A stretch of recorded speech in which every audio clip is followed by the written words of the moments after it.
നമസ്കാരം, ഞാൻ ബൈജു നായർ. നമ്മുടെ സംസാരം ചാനലിലേക്ക് എല്ലാവർക്കും സ്വാഗതം. നമ്മൾ കഴിഞ്ഞ ദിവസം കണ്ടുകൊണ്ടിരുന്നത് നമ്മുടെ പ്രിയപ്പെട്ട നടൻ ശ്രീകാന്ത് മുരളിയുടെ ചില വിശേഷങ്ങളൊക്കെയാണ്. നടൻ എന്ന് ഞാൻ പറഞ്ഞത് അദ്ദേഹം സംവിധായകനുമാണ്. എബി എന്ന സിനിമ സംവിധാനം ചെയ്തിട്ടുണ്ടെങ്കിൽ പോലും 7 വർഷമായിട്ട് മലയാള സിനിമകളിൽ നിറഞ്ഞു നിൽക്കുന്നുണ്ട് നടൻ എന്നുള്ള നിലയിൽ.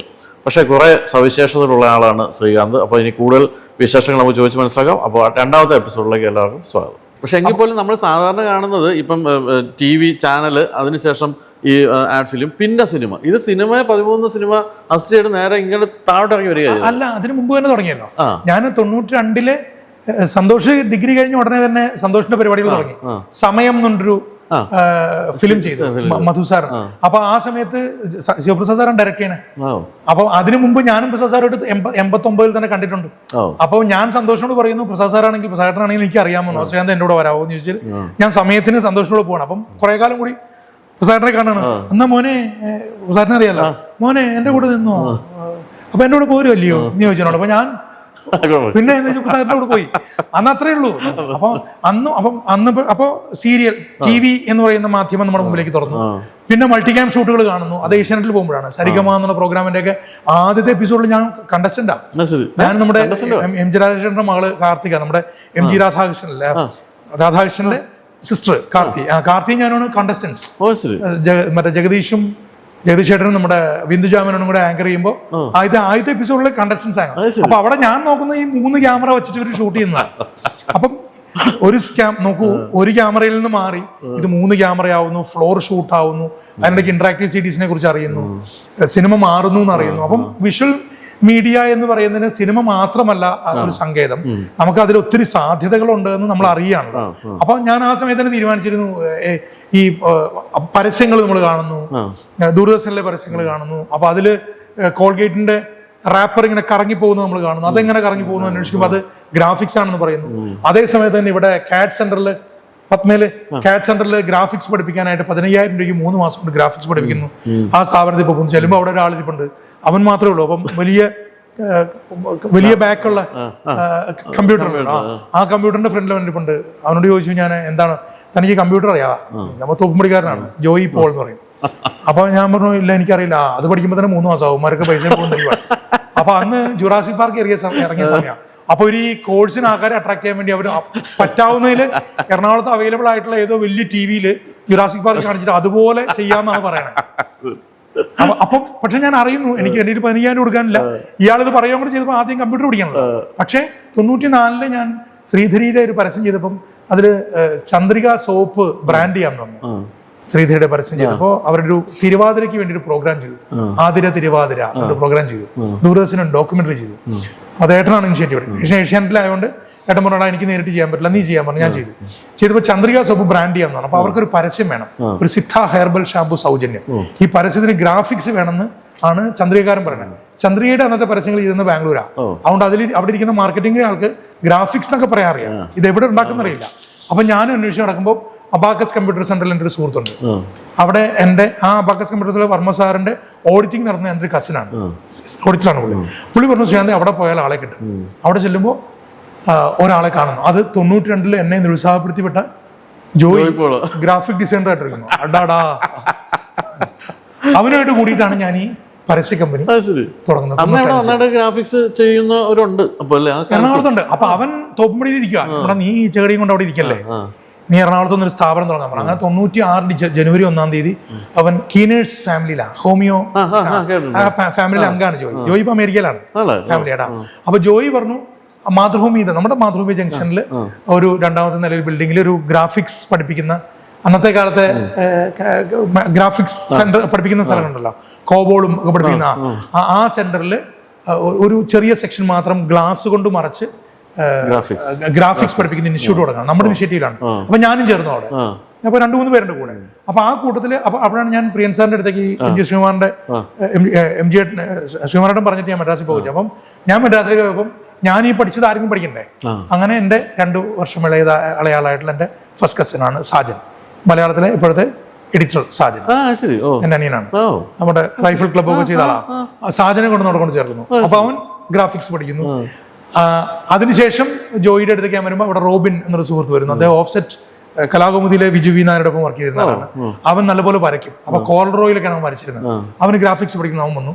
അങ്ങനെ ടീം ഉണ്ടാവാണ്. അതായത് ഞാൻ മദ്രാസിലേക്ക് 96 പോയിട്ട് ഓരോ പ്രാവശ്യം വരുമ്പോഴും അങ്ങനെ 98 ആയപ്പോഴേക്കും അതൊരു പ്രൊഡക്ഷൻ ഹൗസ് ആയിട്ട് അതാണ് ഇതിന്റെ ഡീറ്റെയിൽ ആയിട്ട്. അതിപ്പോഴുണ്ടോ ആ പ്രൊഡക്ഷൻ ഹൗസ്? അത് ഡിജിറ്റൽ 8 ഞങ്ങളാണ് ഏറ്റവും ആദ്യത്തെ ആൽബം ചെയ്യുന്നത്.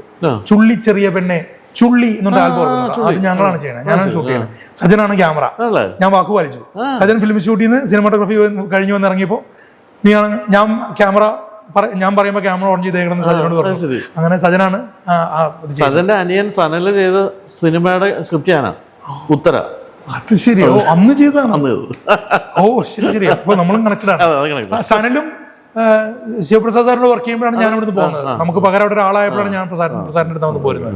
അപ്പൊ ഇങ്ങനെ ഇതെല്ലാം കണക്റ്റഡ് ആയി പോകുന്നത് കൊണ്ട് ഞാൻ നേരത്തെ പറഞ്ഞ സിനിമ മാത്രമായിരുന്നില്ല നമ്മുടെ മനസ്സിലൊരു ലക്ഷ്യം, വിഷ്വൽ മീഡിയ. അപ്പൊ ഞാൻ ചോദ്യത്തിന് ഉത്തരത്തിലേക്ക് ഇപ്പോഴാണ് വരേണ്ടത്. ഞാൻ അവിടുന്ന് അനുഗ്രഹം വാങ്ങി തിരിച്ചു. അതറിയുന്നില്ല, ഞാൻ അപ്പോഴും എൻഗേജ് ആയിരുന്നു. നാട്ടിൽ വന്നാൽ അപ്പൊ എനിക്ക് പരസ്യങ്ങൾ ഉണ്ടാവും, അല്ലെങ്കിൽ ആ കൂട്ടായ്മകൾ ഉണ്ടാവും, ചർച്ചകൾ ഉണ്ടാവും, പ്രസന്റേഷൻസ് ഉണ്ടാവും. ഇവിടെയും ഇങ്ങനെ എറണാകുളത്തും ഇങ്ങനെ ഫ്ലറിഷ് ചെയ്തുകൊണ്ടിരിക്കുകയാണ് അതിന്റെ ഒരു സാധ്യതകൾ ഇങ്ങനെ. അപ്പൊ ഞാൻ നോക്കുമ്പോൾ ആദ്യം ഒരു സ്റ്റുഡിയോ സാന്താ സിസിലിയാസിന്റെ സ്റ്റുഡിയോ ഉള്ളൂ. പിന്നെ ഞാൻ വികാസവണി അച്ഛനെ പോയി കാണുന്നു. അവിടെ ചെല്ലുമ്പോൾ ഗ്രേസി എന്നൊരു എഡിറ്ററെ കാണുന്നു, ഒരു ഫീമെയിൽ എഡിറ്ററെ കാണുന്നു. ഇപ്പം ഫീമെയിൽ എഡിറ്റർ എന്ന് പറഞ്ഞാൽ ഭയങ്കര പൊളിറ്റിക്കൽ കറക്റ്റ്നസ് പറയും. എന്തായാലും ഗ്രേസി. അപ്പൊ പിന്നെ ഞാൻ ഓരോ പ്രാവശ്യം വരുമ്പോഴും ഇവിടെ സ്റ്റുഡിയോ മെട്രോ തുടങ്ങുന്നു. നമ്മുടെ റിയാൻ എന്ന് പറയുന്ന ടോമിൻ തച്ചങ്കരി സാറിന്റെ സ്റ്റുഡിയോ തുടങ്ങുന്നു. അപ്പൊ ടക്ക് ടക്ക് ടക്കാന്ന് അത് MG റോഡിൽ നിന്ന് മാറി അത് വാഴക്കാലേക്ക് പോകുന്നു. അവിടെ ചെല്ലുമ്പോൾ കുറച്ചുകൂടെ വലുതായിട്ട് തുടങ്ങുന്നു.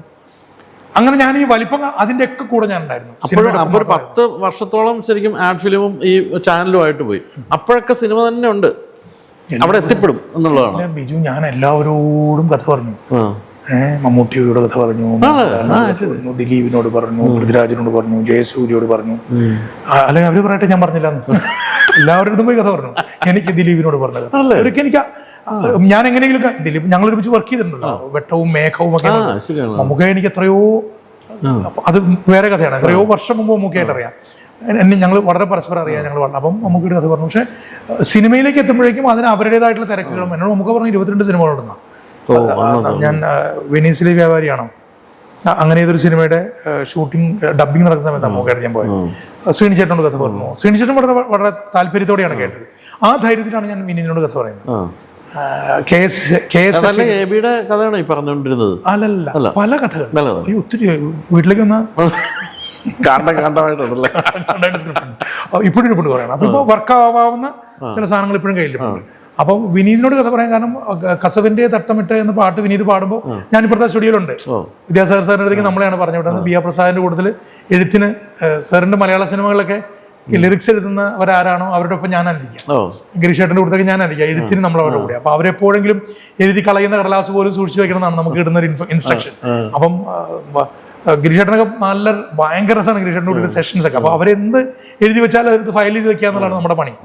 അപ്പൊ അതുകൊണ്ടൊക്കെ ഈ പാട്ട് റെക്കോർഡിങ്ങിനൊക്കെ നമ്മൾ പോകുമായിരുന്നു. വിദ്യാസാഗർ സാറിൻ്റെ അടുത്തേക്ക് ഞാൻ അങ്ങനെ പോകാറുണ്ട്. രാക്കിളിപ്പാട്ട് മുതലുള്ള കണക്ഷൻ വിദ്യാസാഗർ സാറായിട്ടുണ്ട്.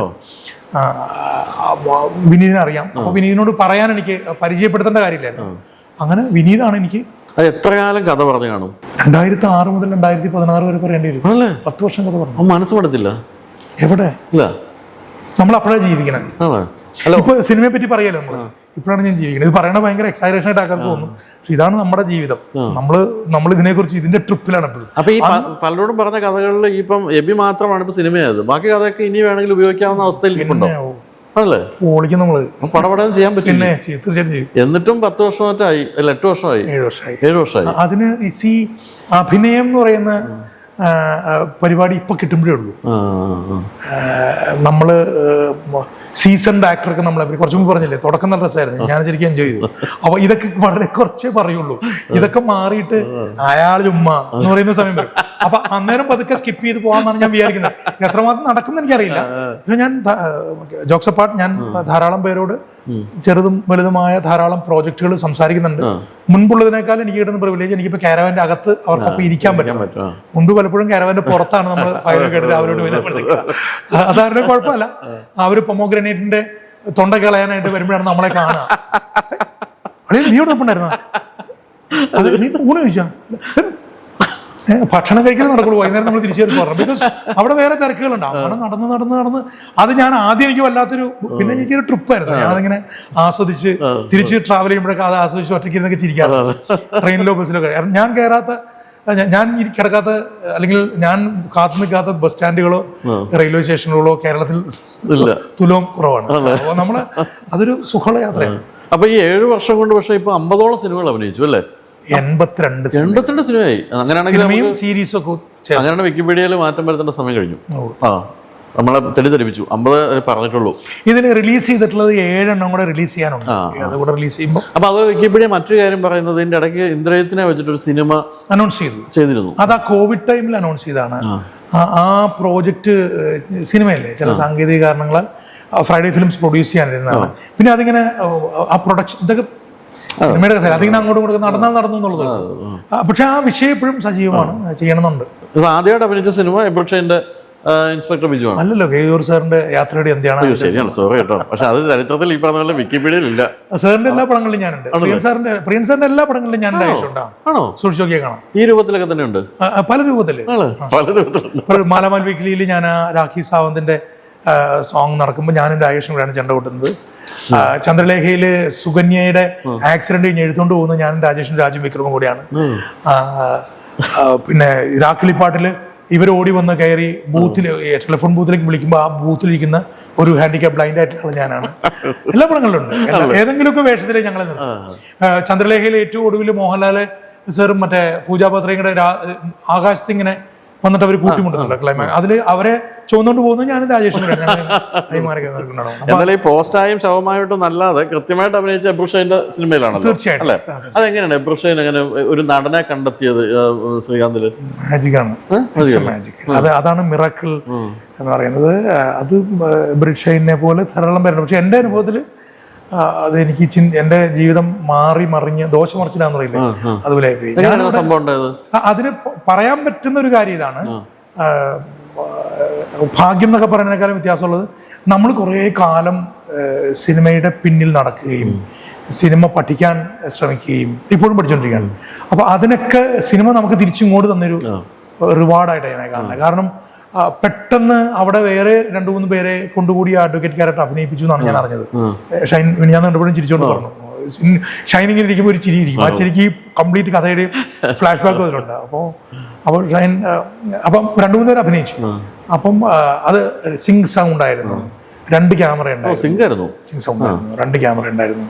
അപ്പോൾ നമ്മളവിടെ ചെന്ന് നിവിനോട് കഥ പറയാൻ ചെല്ലുന്നു. അപ്പോൾ സമയം പോയി എന്ന് പറഞ്ഞ് നിവിൻ എന്നെ പുറത്തേക്ക് വിടുന്നു. കഥ പറയാൻ പോയതാ. ഞാൻ നിവിനോട്, വിനീത് ശ്രീനിവാസനോട് ഞാൻ കഥ പറഞ്ഞു. വിനീതിനോട് ഒത്തിരി കഥ പറഞ്ഞിട്ടുണ്ട്. വിനീത് എനിക്ക് എന്തോ അങ്ങനെ സ്വാതന്ത്ര്യമുള്ള ആളാണ്. വിനീതിനോട് എനിക്ക് എന്തും പറയാം. അപ്പോൾ ഞാൻ അങ്ങനെ 2-3 കഥകൾ പറഞ്ഞു. അതിലൊരു കഥ നവീൻ ഭാസ്കർ എഴുതിയ ഒരു കഥ, നല്ല രസമുള്ള കഥയായിരുന്നു. അപ്പോൾ ഞാനും നവീനും കൂടെ മദ്രാസിൽ പോയി ബാരിസ്റ്റേയിൽ പോയിരുന്നു. വസന്ത് നഗറിൽ നമ്മുടെ ദുബായ് ആണെന്ന് കരുതി മോഹൻലാലും ശ്രീനിവാസും കയറുന്ന സ്ഥലമാണ്. അവിടെ ഒരു ബാരിസ്റ്റർ ഉണ്ട്. അവിടെയാണ് വൈരമുത്തു സാറൊക്കെ ഒന്ന് എഴുതാനിരിക്കുക. ഞാനും വിനീതിനും കൂടെ കഥ പറയാനായിട്ട് ഞാനും നവീനും കൂടി വിനീതിനൊപ്പം കഥ പറയാൻ പോകുമ്പോൾ ഇങ്ങനെ വിനീത് കാണിക്കുമ്പോൾ അപ്പുറത്ത് വൈരമുത്തു സാർ ഇരുന്ന് വാക്ക്മാൻ പ്ലേ ചെയ്തിട്ട് ഏതോ സിനിമയ്ക്ക് എഴുതുന്നുണ്ട്. ഏതോ സിനിമയ്ക്ക് അതിനുശേഷം വലിയ ഹിറ്റ് പാട്ടായിട്ട് വന്നിട്ടുണ്ടാവും. നമുക്കറിയില്ല ഏതാണ് എഴുതുന്നത് ചോദിക്കാൻ പറ്റില്ലല്ലോ. അപ്പോൾ അങ്ങനെ ആംബിയൻസിൽ പോയി കഥയൊക്കെ പറഞ്ഞു. അപ്പോൾ ആ കഥ വിനീതിന് വളരെ ഇഷ്ടമായി. പക്ഷേ വടക്കൻ സെൽഫിയുടെ സമയത്ത് വിനീത് ആ കഥ നിവിൻ പോളിയോടും അജുവിനോടും പറഞ്ഞു ഒരു ട്രാവൽ. അപ്പോൾ എന്നെ രാവിലെ വിളിച്ചു, ചേട്ടാ ഞാൻ കഥ പറഞ്ഞു, നിവിൻ വളരെ ഇമ്പ്രസ്ഡ് ആണ്, ചേട്ടൻ ഈ കഥ നിവിനോടൊന്ന് പറയണം. അപ്പം എനിക്കൊരു നന്ദികേടിൻ്റെ എലമെന്റ് ഇല്ലേ, നമ്മൾ എന്ത് വിനീതിനോട് പറഞ്ഞു. നമ്മൾ വിനീതിന് അവിടെ അപ്പുറത്തും ഇപ്പുറത്തും ഇരിക്കുന്നുണ്ട്. ഈ മൊബൈലിൽ ഇന്നത്തെ പോലെ സൗണ്ട് പ്രൂഫ് ഒന്നുമില്ല. അപ്പോൾ എനിക്കൊരു ധൈര്യക്കുറവുണ്ട്. ഞാൻ അങ്ങനെ പറയണോ, വിനീത നമ്മൾ പറഞ്ഞതല്ലേ എന്ന് ചോദിച്ചു. അല്ല ചേട്ടാ, അത് നിവിനോട് പറയണം. ഓക്കെ, ഞാൻ അങ്ങനെ പറഞ്ഞു വെച്ചു. പക്ഷെ പിന്നീട് വിനീത് വിളിക്കുമ്പോൾ ഞാൻ വിനീതിനോട് ചോദിച്ചു, വിനീത് നമ്മൾ പ്ലാൻ ചെയ്ത പടം നമുക്ക് ചെയ്യാം, ഞാൻ നിവിനോട് വേറെ കഥ പറഞ്ഞോളാം. ഇപ്പോൾ നിവിനെ വെച്ച് ഞാൻ ചെയ്താൽ എനിക്ക് ഒരു കഥ സിനിമയാവുള്ളൂ. മറിച്ച് അതല്ല, നിവിന് വേണ്ട. അപ്പം 2 കഥയായി, നിങ്ങളുടെ ഡേറ്റ് കൊണ്ട് എനിക്ക് 2 സിനിമയായല്ലോ എന്ന് പറഞ്ഞു. അപ്പം അല്ല ചേട്ടാ, ഇത് നിവിനാണ് ചെയ്യേണ്ടത്, വളരെ കൺവിൻസിങ് ആണ്. തട്ടത്തിന് നടന്നു, ദെൻ 83 നടന്നു, പ്രേമൊക്കെ നടന്നു. ആ പ്രേമൊക്കെ നടന്നു, അത്രയും ഹിറ്റ് ആയിരിക്കല്ലോ. അതുകൊണ്ട് അവൻ്റെ ഡേറ്റ് കിട്ടുന്നത് വളരെ നല്ലതല്ലേ എന്ന് പറഞ്ഞു. കുറേ നാൾ വിനീതിൻ്റെ നിർബന്ധത്തിൻ്റെ ഫലമായി ഇനി ഞാൻ കഥ പോയി പറഞ്ഞില്ലെങ്കിൽ വിനീതുമായിട്ടുള്ള ബന്ധം പോകുന്നൊരവസ്ഥ എത്തിയപ്പോൾ ഞാൻ ഒരു ദിവസം നല്ല ഉടുപ്പൊക്കെ എടുത്തിട്ട് സംഗീത ലീനന്റെ വൈറ്റ് ഷർട്ട് അതൊക്കെ എടുത്തിട്ട് ഞാൻ ഷർട്ടിനൊക്കെ പ്രാധാന്യമുണ്ട്. കപ്പ് ഇങ്ങനെ ഇവിടത്തെ കപ്പിട്ട് ഒലീവ് ഗ്രീൻ കളറിലൊരു പാൻസ് ഒക്കെ ഇട്ട് ഞാൻ അങ്ങനെ പോയി അവിടെ ചെന്ന് മറ്റേ ലെതർ ഷൂ ഇല്ലേ, അങ്ങനത്തെ ഷൂ ഒക്കെ വക്കീലിന്റെ വേഷം അങ്ങനെ ഞാൻ അവിടെ പോയി. അവിടെ പോയി ഞാൻ നിന്നപ്പോ കട്ടർ ബോർഡുകളുടെ ഇടയിൽ നിന്ന് നീ പറഞ്ഞു ചേട്ടോ ഇങ്ങനെ കാണിച്ചു. സ്വാഭാവികം. 6 മണി 6:15 ലൈറ്റ് പോയിക്കൊണ്ടിരിക്കുന്നു. വിൻഡോയിൽ നിന്ന് ഇവിടെ പാർ ലൈറ്റ് 2000 പാറൊക്കെ അടിച്ചോണ്ടിരിക്കുക, ഡേ ലൈറ്റ് പമ്പ് ചെയ്തോണ്ടിരിക്കുക, ഡേ ലൈറ്റ് പോയിക്കൊണ്ടിരിക്കുക. അപ്പോഴാണ് 2 ക്യാമറ ഉണ്ടല്ലോ. ഒരു ക്യാമറ ഓപ്പറേറ്റ് ചെയ്യുന്ന ആൾ എൻ്റെ കല്യാണം ഷൂട്ട് ചെയ്ത സന്തോഷ് അണുവിയാണ് അപ്പുറത്തെ ക്യാമറ. പിന്നെ കുറെ കാലമായിട്ട് പരസ്യമായിട്ട് നടക്കുന്നുണ്ട്. ലൈറ്റ് യൂണിറ്റിലെ ആൾക്കാരും എല്ലാവരും നമ്മൾ പരിചയക്കാരാണ്. അപ്പൊ എല്ലാവരും ചേട്ടാന്ന് പറഞ്ഞാൽ എല്ലാവരും ഷൂട്ടിന്റെ അവരുടെ ഉത്തരവാദിത്തങ്ങളിൽ നിന്ന് മാറിയിട്ട് അവർ ചാടി നമ്മുടെ അടുത്തേക്ക് ഓടി വന്നു നമ്മളവിടെ കണ്ടപ്പോൾ. അപ്പോൾ ഷൂട്ടിങ് ഡിലേ ആവുകയുള്ളൂ. അപ്പോൾ ഷൈൻ വന്നിട്ട് പറഞ്ഞു ചേന്തായി ഇങ്ങനെ കാണിച്ചു. അപ്പൊ ഞാനിപ്പോ നോക്കുമ്പോൾ ഒരാളൊക്കെ ഇരിപ്പുണ്ട്. ഞാൻ പതുക്കെ ഇറങ്ങി. എനിക്ക് ആശ്വാസം വിനീതിനോട് ഞാൻ ഇനി കഥ പറയാൻ പോയില്ല എന്നും കഥ പറയാൻ പറ്റാത്ത എന്റെ കുഴപ്പം കൊണ്ടല്ലാന്നും പറയാമല്ലോ. അപ്പൊ ഞാൻ പതുക്കെ പുറത്തേക്ക് ഇറങ്ങി നടന്നു പോകുമ്പോൾ എന്നെ ബ്രിഡ്ഷൈൻ നടന്നു വന്നിട്ട് കൈകൊട്ടി വിളിച്ചു. അപ്പോൾ ഞാൻ പറഞ്ഞു നിവിന്റെ ഡ്രൈവർ പൈലറ്റ് മറ്റേ സാരഥി ഷിജോ എന്ന് പറഞ്ഞു. ഇല്ല ചേട്ടാ എന്നെ ബോസ് ഫോണിൽ വിളിക്കും അല്ലാണ്ട് ഇങ്ങനെയൊന്നുമല്ല വിളിക്കണേ. എന്നെയാണോ ചേട്ടാ ഈ ഡയലോഗ് ഒന്ന് പറയാമോ എന്ന് ചോദിച്ചിട്ടുണ്ട്. ഒരു കടലാസിൽ 2 ഡയലോഗ് ചോദിച്ചു. അപ്പൊ ഞാൻ ആ ഡയലോഗ് വായിച്ചു. പട്ടിയെ അഴിച്ചുവിട്ടാൽ അത് പോയി കടിക്കില്ലേ എന്ന് എഴുതിയിട്ടുണ്ട്, ഇതൊന്ന് പറയാമോ എന്ന് ചോദിച്ചു. അപ്പൊ പട്ടിയല്ലേ സാറേ അതിനെ അഴിച്ചുവിട്ടാൽ പോയി കടിക്കില്ലേ എന്ന് ഞാൻ ചോദിച്ചു. പെട്ടെന്ന് തന്നെ ഞാൻ പിന്നെ കാണുന്നത് നമ്മുടെ അസിസ്റ്റൻസ് ആയിട്ടുള്ള ആൾക്കാർ ജിത്തു അഷ്റഫ് നമ്മുടെ സംവിധായകൻ ജിത്തു ഒക്കെ പറഞ്ഞ് നിൽക്കുന്നതിന്റെ ഓർമ്മ. ഇങ്ങനെ കപ്പിൻ ഇങ്ങനെ ആക്കുന്നു, ടക്കിൻ ചെയ്യുന്നു, എന്നെ നേരെ കൊണ്ടിരുത്തുന്നു. ആക്സിഡന്റൽ പ്രൈം മിനിസ്റ്റർ എന്നൊക്കെ പറഞ്ഞല്ലേ. അവിടെ പിന്നീടുള്ള സ്പേസിൽ സംഭവിച്ചതാണ്. ഞാൻ ഇത്രയും നാൾ അസിസ്റ്റന്റ് ഡയറക്ടർ ആയിട്ടൊരു വലിയ സംവിധായകന്റെ അല്ലെങ്കിൽ സംവിധായകരുടെ ഒപ്പം ഞാൻ ജോലി ചെയ്തത് കൊണ്ട് മാത്രമാണ് എനിക്ക് എക്സിക്യൂട്ട് ചെയ്യാൻ പറ്റിയത്. എനിക്കതൊരു സഭാഗമമായി തോന്നിയില്ല. കാരണം ഞാൻ ഇതിനു മുമ്പ് മോക്ക് ചെയ്തിട്ടുണ്ട്. ഹീറോയിൻ അപ്പുറത്തുണ്ടെങ്കിൽ ഹീറോയ്ക്ക് പകരം നമ്മളിരുന്ന ആ ഡയലോഗുകൾ പ്രോംപ്റ്റ് ചെയ്ത് കൊടുത്തിട്ടുണ്ട്. നമ്മൾ മൂവ് ചെയ്തിട്ടുണ്ട്. നമ്മൾ അങ്ങോട്ടും ഇങ്ങോട്ടും ലെൻസ് വെച്ചിട്ട് ക്യാമറാമാന് വേണ്ടി അങ്ങോട്ടും ഇങ്ങോട്ടും ഓടിയിട്ടുണ്ട്. നമ്മൾ കറക്റ്റ് പൊസിഷൻ നിന്ന് കൊടുത്തിട്ടുണ്ട്. അവസാനം ലാൽ സാറുടെ ഒക്കെ ഉള്ളവർക്ക് പൊസിഷൻ കൊടുക്കുന്നത് നമ്മളാണ്. അപ്പം ആ ഒരു എക്സ്പീരിയൻസ് എത്രയോ അങ്ങ് പറഞ്ഞ പോലെ 13 സിനിമകൾക്ക് ഞാൻ ഈ പൊസിഷൻ കൊടുത്തിട്ടുണ്ട്. അപ്പൊ ഡയലോഗ് ഡെലിവറി ഉണ്ടായിട്ടുണ്ട്, പ്രോംപ്റ്റിംഗ് ഉണ്ടായിട്ടുണ്ട്. അതെ, ആർട്ട് ഫിലിംസിന് ഓഫ് കോഴ്സ് നമുക്ക് കുറച്ചുകൂടി പ്രിവിലേജ് ആണ്. നമ്മൾ കമ്പാരിസൺ പോലുമില്ല. ലെൻസും ക്യാമറയൊക്കെ ഉണ്ടെന്നുള്ളൂ. അതിന്റെ ലക്ഷ്യം വേറെയാണ്. അതിന് കൃത്യമായൊരു മാർക്കറ്റിംഗ് പ്ലാൻ ഉണ്ട്. നമ്മൾ മാത്രമല്ല ഡിസിഷൻ മേക്കേഴ്സ്. സിനിമയുടെ കഥ വേറെയാണ്. നമ്മളാണ് തീരുമാനം എടുക്കേണ്ടത്. മറ്റതങ്ങനെയല്ല. മാർക്കറ്റിങ്ങിന്റെ ആളും ഏജൻസിയും എല്ലാവരും വന്നിരുന്നിട്ട് അതങ്ങനെ ആയില്ല, അവിടെ ഇത്തിരി അങ്ങോട്ട് ഇരിപ്പുണ്ട് എന്നൊക്കെ പറയും നമ്മളെ. അപ്പൊ ഇവിടെ അതല്ല. അതുകൊണ്ട് ഞാൻ അങ്ങനെ പറഞ്ഞു. എനിക്ക് കിട്ടിയ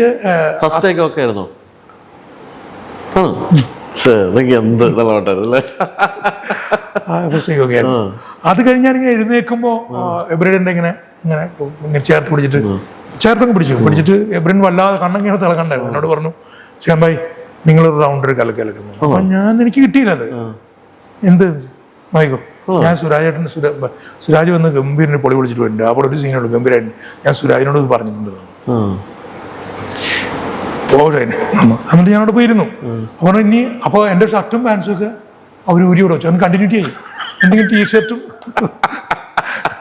ടീഷർട്ടും ജീൻസും തന്നു. ഞാൻ അതിട്ടുണ്ട് വീട്ടിൽ വന്നു. അപ്പൊ സംഗീതം പോയ കോലത്തിലുള്ള ആള് വീട്ടിൽ തിരിച്ചു വരേ. അപ്പൊ ഞാൻ വേണ എനിക്ക് എന്നെ സിനിമയിലെടുത്തു. അപ്പൊ അവളെ അല്ല ശ്രീരാമേട്ടന് സിനിമ എടുക്കാൻ ശ്രീനാഥൻ കുറെ കാലം സിനിമയിലില്ലേ, അതിലെന്നെ അഭിനയിപ്പിച്ചു.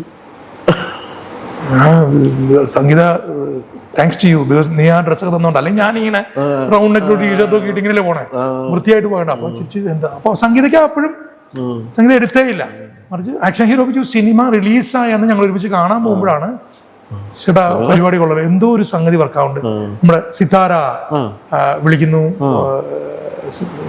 അവരൊക്കെ ഒരുമിച്ചുള്ള അപ്പൊ കുറച്ച് പിന്നെ രമേശ് പിഷാരടി വിളിക്കുന്നു. ഞാൻ നാട്ടിലേക്ക് പോയി അന്ന് വൈകുന്നേരം. അപ്പൊ നാട്ടില് അച്ഛൻ എന്നോട് കുറച്ച് പണികൾ ഏൽപ്പിച്ചു. അപ്പൊ ഞാൻ ആ ജോലി പറമ്പിലെ പണികളൊക്കെ ചെയ്തുകൊണ്ടിരിക്കുമ്പോൾ പിന്നെ എനിക്ക് കണ്ടിന്യൂസ് കോളാ. ഹലോ ചേന്തായി ജയസൂര്യ. അങ്ങനെ പല പല ആർട്ടിസ്റ്റുകൾ വിളിച്ച് ജയൻ അങ്ങനെ ഒരു വലിയ ജയൻ കൃത്യമായ ആൾക്കാരെ വിളിച്ച് സംസാരിക്കും. പൊളിച്ചിട്ടുണ്ട്. അത് പറയുമ്പോൾ ഗംഭീരമായിട്ടുണ്ട്. നിങ്ങൾക്ക് എൻ്റെ നമ്പർ നിങ്ങളുടെ ഇല്ലേ, ചെയ്തു വെച്ചു. ഇതുപോലെ ഇനിയിപ്പോൾ സിനിമയിലൊക്കെ ഒത്തിരി ചാൻസ് കിട്ടും. അപ്പോൾ അഭിനയിക്കുമ്പോൾ ഞാൻ ഇതുപോലെ വിളിച്ചോളാം, നമുക്കിന്ന് ഇരിക്കണം എന്ന് പറഞ്ഞിട്ട് പിന്നെ കണ്ടിന്യൂസ്. അതിലൊരു കോളായിരുന്നു ശ്യാം പുഷ്കരന്റെ കോള്. ശ്യാം വിളിച്ചിട്ടുണ്ട് പറഞ്ഞു. അപ്പം പിറ്റേന്ന് മഹേഷിന്റെ പ്രകാരം റിലീസാവാം. മഹേഷിന്റെ പ്രകാരം സംഗീത പാടിയിട്ടുള്ള സിനിമയാണ്. അപ്പം ഇന്ന് ആക്ഷൻ ഹീറോ പിറ്റേന്ന് അതോ നേരെ തിരിച്ചാണോ? ഏതായാലും ആക്ഷൻ ഹീറോ ബിജുവിൻ്റെ അന്ന് വൈകിട്ട് ഒരു 7 മണിയൊക്കെ ആയപ്പോഴേക്കും എന്നെ ശ്യാം പുഷ്കരൻ വിളിച്ചിട്ട്, ശരിക്കും എനിക്ക് മെസ്സഞ്ചറിലോട്ടൊരു മെസ്സേജ് ആദ്യം വന്നു. അപ്പോൾ ഞാൻ വിളിക്കുക ചെയ്ത് പറഞ്ഞു, ചേട്ടാ ഒരു പരിപാടിയുണ്ട് വരണം. ദെൻ എബി ഞാൻ ഷൂട്ട് ചെയ്യുന്നു. എബിയുടെ ക്ലൈമാക്സ് ഷൂട്ട് ചെയ്യുമ്പോൾ പോത്തം പറഞ്ഞു, ശ്രീകാന്തേട്ടാ ഇങ്ങനെ ശ്യാം വിളിച്ചോളും, ഒരു പരിപാടിയാണ്. അങ്ങനെ 23 ദൃക്സാക്ഷിയും.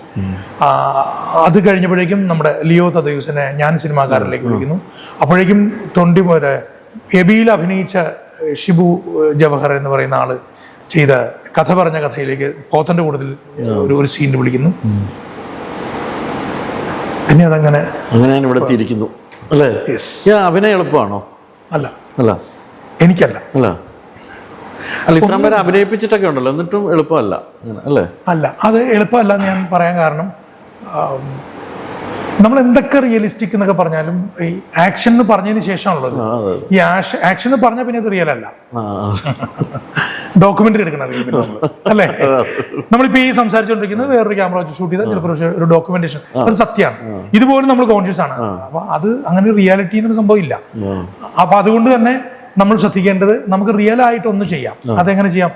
എന്നെ കുറിച്ച് ഇപ്പം ശ്രീകാന്ത് മുരളിയുമായിട്ട് നടക്കുന്ന ഇന്റർവ്യൂവിൽ ശ്രീകാന്ത് മുരളി തന്നെ ആയിരിക്കണം സംസാരിക്കേണ്ടത്. ഒരു കഥാപാത്രം സംസാരിക്കാൻ പാടില്ല. അപ്പൊ അതിന് ആ ഒരു എൻറ്റിറ്റിയേ ഉള്ളൂ. അടുത്ത സിനിമ വരുമ്പോൾ, അടുത്ത കഥാപാത്രം വരുമ്പോൾ ഞാൻ അതിനെ ആ കഥാപാത്രമായി അവതരിപ്പിച്ചില്ലെങ്കിൽ 2-3 സിനിമകൾ കൂടി എനിക്ക്, പ്രത്യേകിച്ച് ഇപ്പോഴത്തെ കാലത്ത്, കാരണം അതുപോലെ കോമ്പറ്റീഷൻ ഉണ്ട്, എനിക്ക് ആ കഥാപാത്രം ആവേണ്ട റെസ്പോൺസിബിലിറ്റി ഉണ്ട്. അത് കൃത്യമായൊരു ഹോംവർക്കും ഒരു ധ്യാനവും വർക്കൗട്ടുകളും ഒബ്സർവേഷൻസും പിന്നെ അത് ആ സിനിമയുടെ സ്വഭാവത്തിന് ചേരുന്ന രീതിയിലുള്ളൊരു ആളായി മാറുന്നതിനും മേക്കപ്പും ചമയവും അങ്ങനെ ഒത്തിരി ഫാക്ടേഴ്സ് ഉണ്ട്. അപ്പം ഇതിനും നമ്മൾ പരുവപ്പെടുക അവസാനമുള്ളൂ. അതൊക്കെ ഞാൻ പറഞ്ഞു. ഞാൻ എത്രയോ നാൾ എനിക്കിപ്പോൾ ഇങ്ങനെ പറയാൻ പോലും കഴിയുന്നെങ്കിൽ അതിന് കാരണം, ഞാൻ എത്രയോ നാൾ അസിസ്റ്റൻ്റായിട്ട് പണിയെടുത്തപ്പം പല ഡിപ്പാർട്ട്മെന്റുകൾ കഴിഞ്ഞിട്ടുള്ള ഒരു പ്രോഡക്റ്റ് ആണല്ലോ. ഈ ആക്ഷൻ്റെയും കട്ടിൻ്റെയും ഇടയ്ക്കുള്ളതാണ് സിനിമയെങ്കിലും അഭിനയം ഭയങ്കര റിസ്ക് ഉള്ള പരിപാടിയാണെന്ന് പറയാൻ കാരണം എന്താ വെച്ചാൽ, ഏറ്റവും റെസ്പോൺസിബിലിറ്റി ഉണ്ടാകുന്ന സംഭവം. ഒരു ബിജു ഞാനൊരു സിനിമ സംവിധാനം ചെയ്തു, ബിജു എഴുതി നിർമ്മിക്കുന്നു എന്ന് വെച്ചോളൂ. നമ്മൾ മിനിമം ഒരു വർഷം മുമ്പൊക്കെ ഇതിന്റെ പ്രവർത്തനങ്ങൾ തുടങ്ങിയാൽ നമുക്ക് ഇന്ന് സിനിമ ഷൂട്ട് ചെയ്യാൻ പറ്റും. ഞാൻ റിലീസിനെ കുറിച്ച് അല്ലാണ്ട് പറയുന്നത്, ഷൂട്ട് ചെയ്യാൻ പറ്റും. അപ്പൊ എൻ്റെ ഒരു വർഷത്തെ, എൻ്റെയും ബിജുവിൻ്റെയും അതിനുശേഷം ഈ പ്രോജക്റ്റിലേക്ക് പല സമയങ്ങളിൽ നമ്മളുടെ തെരഞ്ഞെടുപ്പിലൂടെ വന്നു ചേർന്നവരുടെയും ലൊക്കേഷന്റെയും ക്യാമറയുടെയും ഒക്കെ കാര്യങ്ങളുണ്ട്. ഇതെല്ലാം കഴിഞ്ഞ് ഏറ്റവും ഒടുവിലാണ് ഞാൻ ഏതോ സമയത്ത് കഥ പോയി പറഞ്ഞ ഒരു നടൻ അഭിനയിക്കാൻ വരേണ്ടത്. പക്ഷേ ഇതെല്ലാം കഴിഞ്ഞ് നമ്മളെവിടെയാ? നമ്മൾ ക്യാമറയുടെ പുറകില്ല. ഏതോ ഒരു സമയത്ത് വന്നു കയറിയ ഒരു നടനാണ് ഇതിന്റെ ഫ്രണ്ട് നിന്ന് നമ്മുടെ ഇത്രയും നാളത്തെ ജേർണിയുടെ റിസൾട്ട് തരുന്ന ആള്. മോഹൻലാലിന്റെ പടം എന്ന് പറയും അല്ലേ? അത് വിധിയാണ്, ഡെസ്റ്റിനിയാണ്. അപ്പൊ അതിലേക്ക് എത്തുന്ന, അപ്പൊ ഈ റെസ്പോൺസിബിലിറ്റി കഴിഞ്ഞിട്ട് ലൈറ്റ്സ് എല്ലാം ഓൺ ആയി കഴിയുമ്പം നമുക്ക് വേണ്ടി നമ്മുടെ ഈ സ്വപ്നങ്ങൾ എന്ന് പറയാൻ പറ്റും, നമ്മുടെ ഈ മാനിഫെസ്റ്റേഷൻസ് എല്ലാം, എത്രയോ നാളത്തെ ജീവിതമൊക്കെ ഉണ്ടല്ലോ ഇതിന്റെ പുറകിൽ. ഈ സിനിമയുടെ ഡിസ്കഷൻ തുടങ്ങുന്നതിന് മുമ്പ് നമ്മുടെ ജീവിതം തുടങ്ങിയല്ലോ.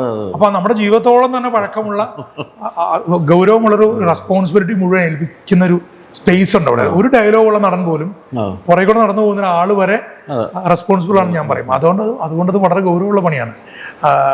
ഒരാൾക്കും അത് ഈസി അല്ല. അത് ഈസി ആവാതിരിക്കൽ എന്ന് പറയുന്നത് അതൊരു എക്സസൈസ് ആണ്, ഒരു കൃത്യമായൊരു. പിന്നെ അതിന് കിട്ടുന്ന ഏറ്റവും വലിയ ഭാഗ്യം എന്ന് പറയുന്നത്, നമുക്ക് കിട്ടാവുന്ന പ്രിവിലേജ് എന്ന് പറയുന്നത്, റീടേക്കുകൾ പോവാം, എത്ര ടേക്ക് വേണ്ടി എടുക്കാം, കൂടെയുള്ള ആർട്ടിസ്റ്റുകളായിട്ട് സംസാരിച്ച് ക്ലോസിനും മിഡിനും ഒക്കെ അപ്പൊ ഒത്തിരി സജഷൻസും ബാക്കപ്പുകളും ഒത്തിരി പേര് സഹായത്തിനൊക്കെ ഉണ്ടെന്നുള്ളത് മാത്രമാണ് ആകപ്പാടെ വേണമെങ്കിൽ ചിന്തിക്കാവുന്ന ഒരു കാര്യം. പക്ഷെ എല്ലായ്പ്പോഴും കിട്ടിക്കൊള്ളൊന്നുമില്ല. ഇപ്പോ അതല്ലാതെയുള്ള സിനിമകളുണ്ട്. അങ്ങനെയുള്ള സിനിമകളെ കുറിച്ച് ചർച്ച ചെയ്യുമ്പോൾ നമുക്കത് പറയാൻ പറ്റും. തുടങ്ങിയാൽ പിന്നെ നമുക്ക് ഒരു കൺട്രോളില്ലാത്ത സിനിമകൾ. ഈ 82 സിനിമകൾ ഇങ്ങോട്ട് വന്നതാണോ, അതോ സാധാരണ നടന്മാരെ പോലെ വിളിച്ചിട്ട് അവസരം ചോദിക്കുന്ന അതൊക്കെ ചെയ്യാറുണ്ടോ? ഇല്ല, എല്ലാം ഇങ്ങോട്ട് വന്നു. അതിന്റെ കാരണം, എന്നെ ഏതെങ്കിലുമൊക്കെ രീതിയിൽ പരിചയമുള്ളവരാണ് എന്നെ വിളിക്കണം. അപ്പൊ ശ്രീകാന്തേട്ടനാണ് ഇത് ഇങ്ങനെ ചെയ്തോളൂ എന്ന് പറയുന്നൊരു, അതുകൊണ്ടുള്ള അപകടമുണ്ട്. നമ്മള് സ്റ്റൈലായി പോകും. നമ്മള് ഇപ്പം 16 സിനിമയിൽ ഡോക്ടറായി ഞാൻ, ഏതാണ്ട് 20ഓളം സിനിമകളിൽ പോലീസുകാരനായി. അപ്പൊ തന്നെ 16, 20 എത്രയും 36. ഇപ്പൊ ഈ പറഞ്ഞ 82 എത്രയും തീർന്നു. പിന്നെ എത്രയോ സിനിമകളിൽ ഞാൻ ഏറ്റവും സന്തോഷം തോന്നുന്ന കാര്യം, നിത്യ മേനോന്റെ അച്ഛൻ, ഐശ്വര്യലക്ഷ്മിയുടെ അച്ഛൻ, അഹാനയുടെ അമ്മാവൻ, പിന്നെ നമ്മുടെ നമിതയുടെ അച്ഛൻ. അങ്ങനെ ആലോചിച്ചാൽ പല ആൾക്കാരും ഒരു നെടുമുടി വേണു അച്ഛനാവാനാണോ ആഗ്രഹിച്ചെന്ന് അറിയില്ല. പക്ഷെ എന്തായാലും അവരുടെയൊക്കെ അച്ഛനായിട്ട് ഞാൻ അഭിനയിച്ചിട്ടുണ്ട്. ഇവരൊക്കെ നല്ല നല്ല ആർട്ടിസ്റ്റുകളുടെ നിമിഷ സജയനെ പോലെ ഏറ്റവും നിമിഷയുടെ രക്ഷകർത്താവിനെ പോലെയാണ് ഞാൻ 90 അഭിനയിച്ചത്. അങ്ങനെ ഒരു 10-20ഓളം പടങ്ങളിൽ ഈ നായികയുടെ അച്ഛൻ അല്ലെങ്കിൽ അമ്മാവൻ അല്ലെങ്കിൽ അടുത്തുള്ള ആള് അങ്ങനെ ചെയ്യാൻ പറ്റിയിട്ടുണ്ട്. അപ്പൊ അവര് ചിലപ്പോ അങ്ങനെ കണ്ടിട്ട് ഈ അടുത്ത സിനിമയിലേക്ക് തന്നെ ടൈപ്പ് ആകുന്ന ഒരു പ്രശ്നം വരും. അതിനൊരു അതെ. അപ്പൊ ആ ഒരു ചലഞ്ച് ആയിട്ട് ആ ഒരു കോള് ഡയറക്ടേഴ്സിന്റെ. അപ്പൊ അങ്ങനെ ഒരു കോള് ഇപ്പം ജോസഫ് MC ഇപ്പൊ ചെയ്യുന്ന MC ജോസഫ്, നമ്മുടെ വികൃതി ചെയ്ത ജോസഫിന്റെ സിനിമയിൽ വളരെ ഡിഫറെന്റ് ആയിട്ട് ചലഞ്ച് ആയിട്ടാണ് ഞാൻ എടുത്തെറിച്ച സാധനമാണ്. ഗംഭീരം പരിപാടിയായിട്ട് എനിക്ക് ഭയങ്കര പ്രതീക്ഷയാണ്. ആ സിനിമ കതിറാണ് അതിൽ നായകൻ. തമിഴ് ഇപ്പൊ ഈ ലാംഗ്വേജ് ബരിയേഴ്സ് ഒക്കെ പോയ സാഹചര്യത്തിൽ തമിഴിൽ കൂടി അത് ഡബ് ചെയ്യപ്പെടുന്നുണ്ട്. അപ്പോൾ അതിൻ്റെ ഇടയ്ക്കാണ് ഈ പറഞ്ഞ പോലെ നമ്മുടെ ഫസ്റ്റ് സിനിമ സംവിധാന സംരംഭം വരുന്നത് എബി എന്ന് പറഞ്ഞു. എബിയോടൊപ്പം തന്നെ വിമാനം എന്ന് പറഞ്ഞാൽ അതിൻ്റെ സമാനമായ കഥയും വന്നു. അപ്പോൾ അത് ശരിക്കും പറഞ്ഞാൽ എബി ആദ്യമായി കൺസീവ് ചെയ്തിരുന്നത് ശ്രീകാന്തിൻ്റെ തലയിലാണല്ലോ. എൻ്റെ ശരിക്കും അങ്ങനെ ഒരു കഥ ആദ്യം തലയിൽ വരുന്നത് സന്തോഷ് ശിഖാനം തന്നെയാണ്. അഡ്രസ്സ് വേണ്ടാത്ത ആളാണ്, നമുക്ക് വിലാസം പറയേണ്ടാത്ത ആളാണ്. സന്തോഷ് ശിഖാനം മലയാള സാഹിത്യത്തിലെ രണ്ടാമതാണ് തിരക്കഥാകൃത്ത് അദ്ദേഹം. അദ്ദേഹം ഒരു വലിയ നല്ല എഴുതാൻ. സന്തോഷിന്റെ മനസ്സിൽ എത്രയോ നാൾ മുമ്പ് ഉണ്ടായ ഒരു കഥയാണ്. പത്രത്തിന്റെ കട്ടിങ് പിന്നെയാ. ഇതൊക്കെയാണ് കുഴപ്പം. സന്തോഷിന്റെ മനസ്സിൽ ആദ്യം ഉണ്ടാവുന്ന കഥയോട് യോജിക്കുന്ന ഒരാൾ എവിടെയോ ഉണ്ട് എന്നറിഞ്ഞ് അദ്ദേഹത്തെ സന്തോഷ് കാണാൻ പോയപ്പോഴാണ് ഇത് പത്രവാർത്തയാവുന്നത്. പത്രവാർത്തയാവുന്നത് അവിടുത്തെ ഇടുക്കിയിലെ മനോരമ ന്യൂസ് ബ്യൂറോ പ്രവർത്തിക്കുന്ന ആളും സന്തോഷവുമായിട്ടുള്ള സുഹൃത്ത് ബന്ധം കൊണ്ട് അവിടെ നമ്മുടെ ജെയ്സൺ ജയനായനല്ലേ സംഗീത സംവിധായകൻ. ജെയ്സൺ നാടുനീള യാത്ര ചെയ്യുന്ന ആളാണ്. സംഗീത സംവിധായകനും സംഗീത അധ്യാപകനുമായിട്ടൊക്കെയാണ് ജെയ്സനെ പൊതുവെ അറിയാം. പക്ഷേ ജെയ്സൺ ഒരു വലിയ പ്രകൃതി സ്നേഹിയും. ഇപ്പൊ ഇന്നലെ മൂന്നാറിലെ കുറെ ഗിരിവർഗ്ഗക്കാരുടെ അവിടുത്തെ കുടികളിലായിരുന്നല്ലേ. ഇപ്പൊ രാവിലെ തന്നെ വിളിച്ചോളൂ. അവിടുന്ന് ഇപ്പൊ രാത്രി എത്തി. ഇന്നലെ വിളിക്കുമ്പോൾ കിട്ടിയ ആള് അങ്ങനെ ഒരു മനുഷ്യനാണ് ജെയ്സൺ. ആ ജെയ്സണിലൂടെ ഈ സന്തോഷം ചെയ്യാൻ പോകുന്ന ഒരു തിരക്കഥ എഴുതി ആര് ചെയ്യുന്നുള്ള സംശയം, അങ്ങനെ ഒരു തിരക്കഥാ രൂപത്തിലേക്ക് ആകാൻ പോകുന്ന ഒരു കഥയെക്കുറിച്ച് ജെയ്സൺ അറിയുകയും ജെയ്സണൊപ്പം സന്തോഷിനെ വിളിച്ച് പറയാ, സന്തോഷ് അതാ നിങ്ങൾ ഈ പറഞ്ഞില്ല ഇതുപോലത്തെ ഒരു മനുഷ്യനോടെ ഉണ്ട് എന്ന് പറഞ്ഞു. എന്നാ പിന്നെ അങ്ങനെ കാണാൻ നമ്മൾ സ്വാഭാവികമായിട്ട് ആഗ്രഹിക്കുമല്ലോ. അങ്ങനെ ഒരാളെ സന്തോഷം കാണാൻ പോയതാ. പക്ഷെ അതൊന്നും അല്ല. പിന്നെ ഞാനെത്തുമ്പോഴേക്കും സിനാരിയോ ഒക്കെ മാറി. ഞാനെത്തുമ്പോൾ ഞാൻ എൻ്റെ കഥയെ പറയാം. അപ്പൊ എൻ്റെ കഥ പറയുന്നു, സന്തോഷിന്റെ മനസ്സിലെ കഥ പറയുന്നു. പിന്നെ അങ്ങനെ ഒരു കൂട്ടെഴുത്ത് പോലെയാണത് സംഭവിച്ചത്.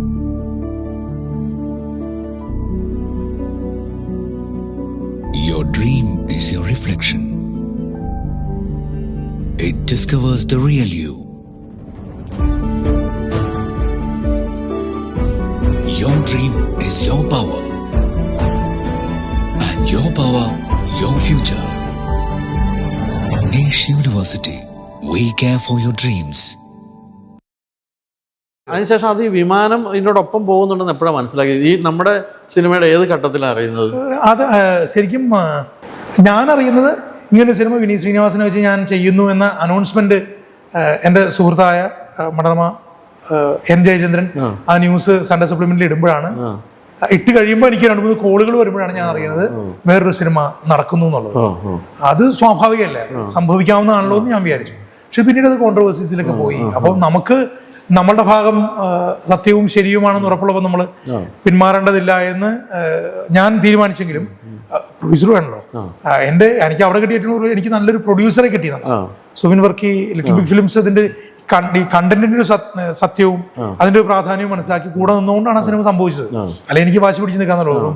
4.25 കോടി രൂപയോളം അന്നത്തെ സമയത്ത് ചെയ്ത് വിനീതിനെ കൊണ്ട് ചെയ്യിപ്പിച്ച് സിനിമയുടെ റിലീസിന് മുമ്പ് തന്നെ ബ്രേക്ക് ഇവനായ സിനിമയാണ്.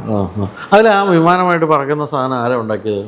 അത് മൈക്രോലൈറ്റർ എയർക്രാഫ്റ്റുകൾ ഉണ്ടാക്കി കൺസ്ട്രക്ട് ചെയ്ത് പിന്നെ പുതിയ എയർക്രാഫ്റ്റ് ഡിസൈനിങ് കുട്ടികൾക്ക് വേണ്ടിയിട്ടുള്ള പ്രോജക്റ്റുകളൊക്കെ ചെയ്തു കൊടുക്കുകയും അഡ്വൈസ് ഒക്കെ ചെയ്യുന്ന ധാരാളം ആൾക്കാരെ ഞാൻ പോയി കണ്ടു. അതിൽ ഒരു അശോക് മേത്ത എന്ന് പറയുന്ന ഒരാളുണ്ട്. അയാള് ഇതുപോലത്തെ ഏറ്റവും സിമ്പിൾ ആയിട്ടുള്ള സംഭവങ്ങൾ കൺസ്ട്രക്ട് ചെയ്യിച്ചിട്ട് അദ്ദേഹത്തിന്റെ എഞ്ചിനീയറിംഗ് അത് അദ്ദേഹത്തിന് ഉണ്ട്, ഓൺ ചെയ്യുന്ന ആളാണ്. അദ്ദേഹത്തിന്റെ അടുത്ത് പോയിട്ട് മറ്റത് നമ്മൾ ഒരു പകുതി നമ്മൾ ഉണ്ടാക്കിയത് പിന്നെ ബേസിക് സ്ട്രക്ചർ നമ്മുടെ സിനിമയ്ക്ക് വേണ്ടി സൃഷ്ടിച്ചാണ്. പകുതി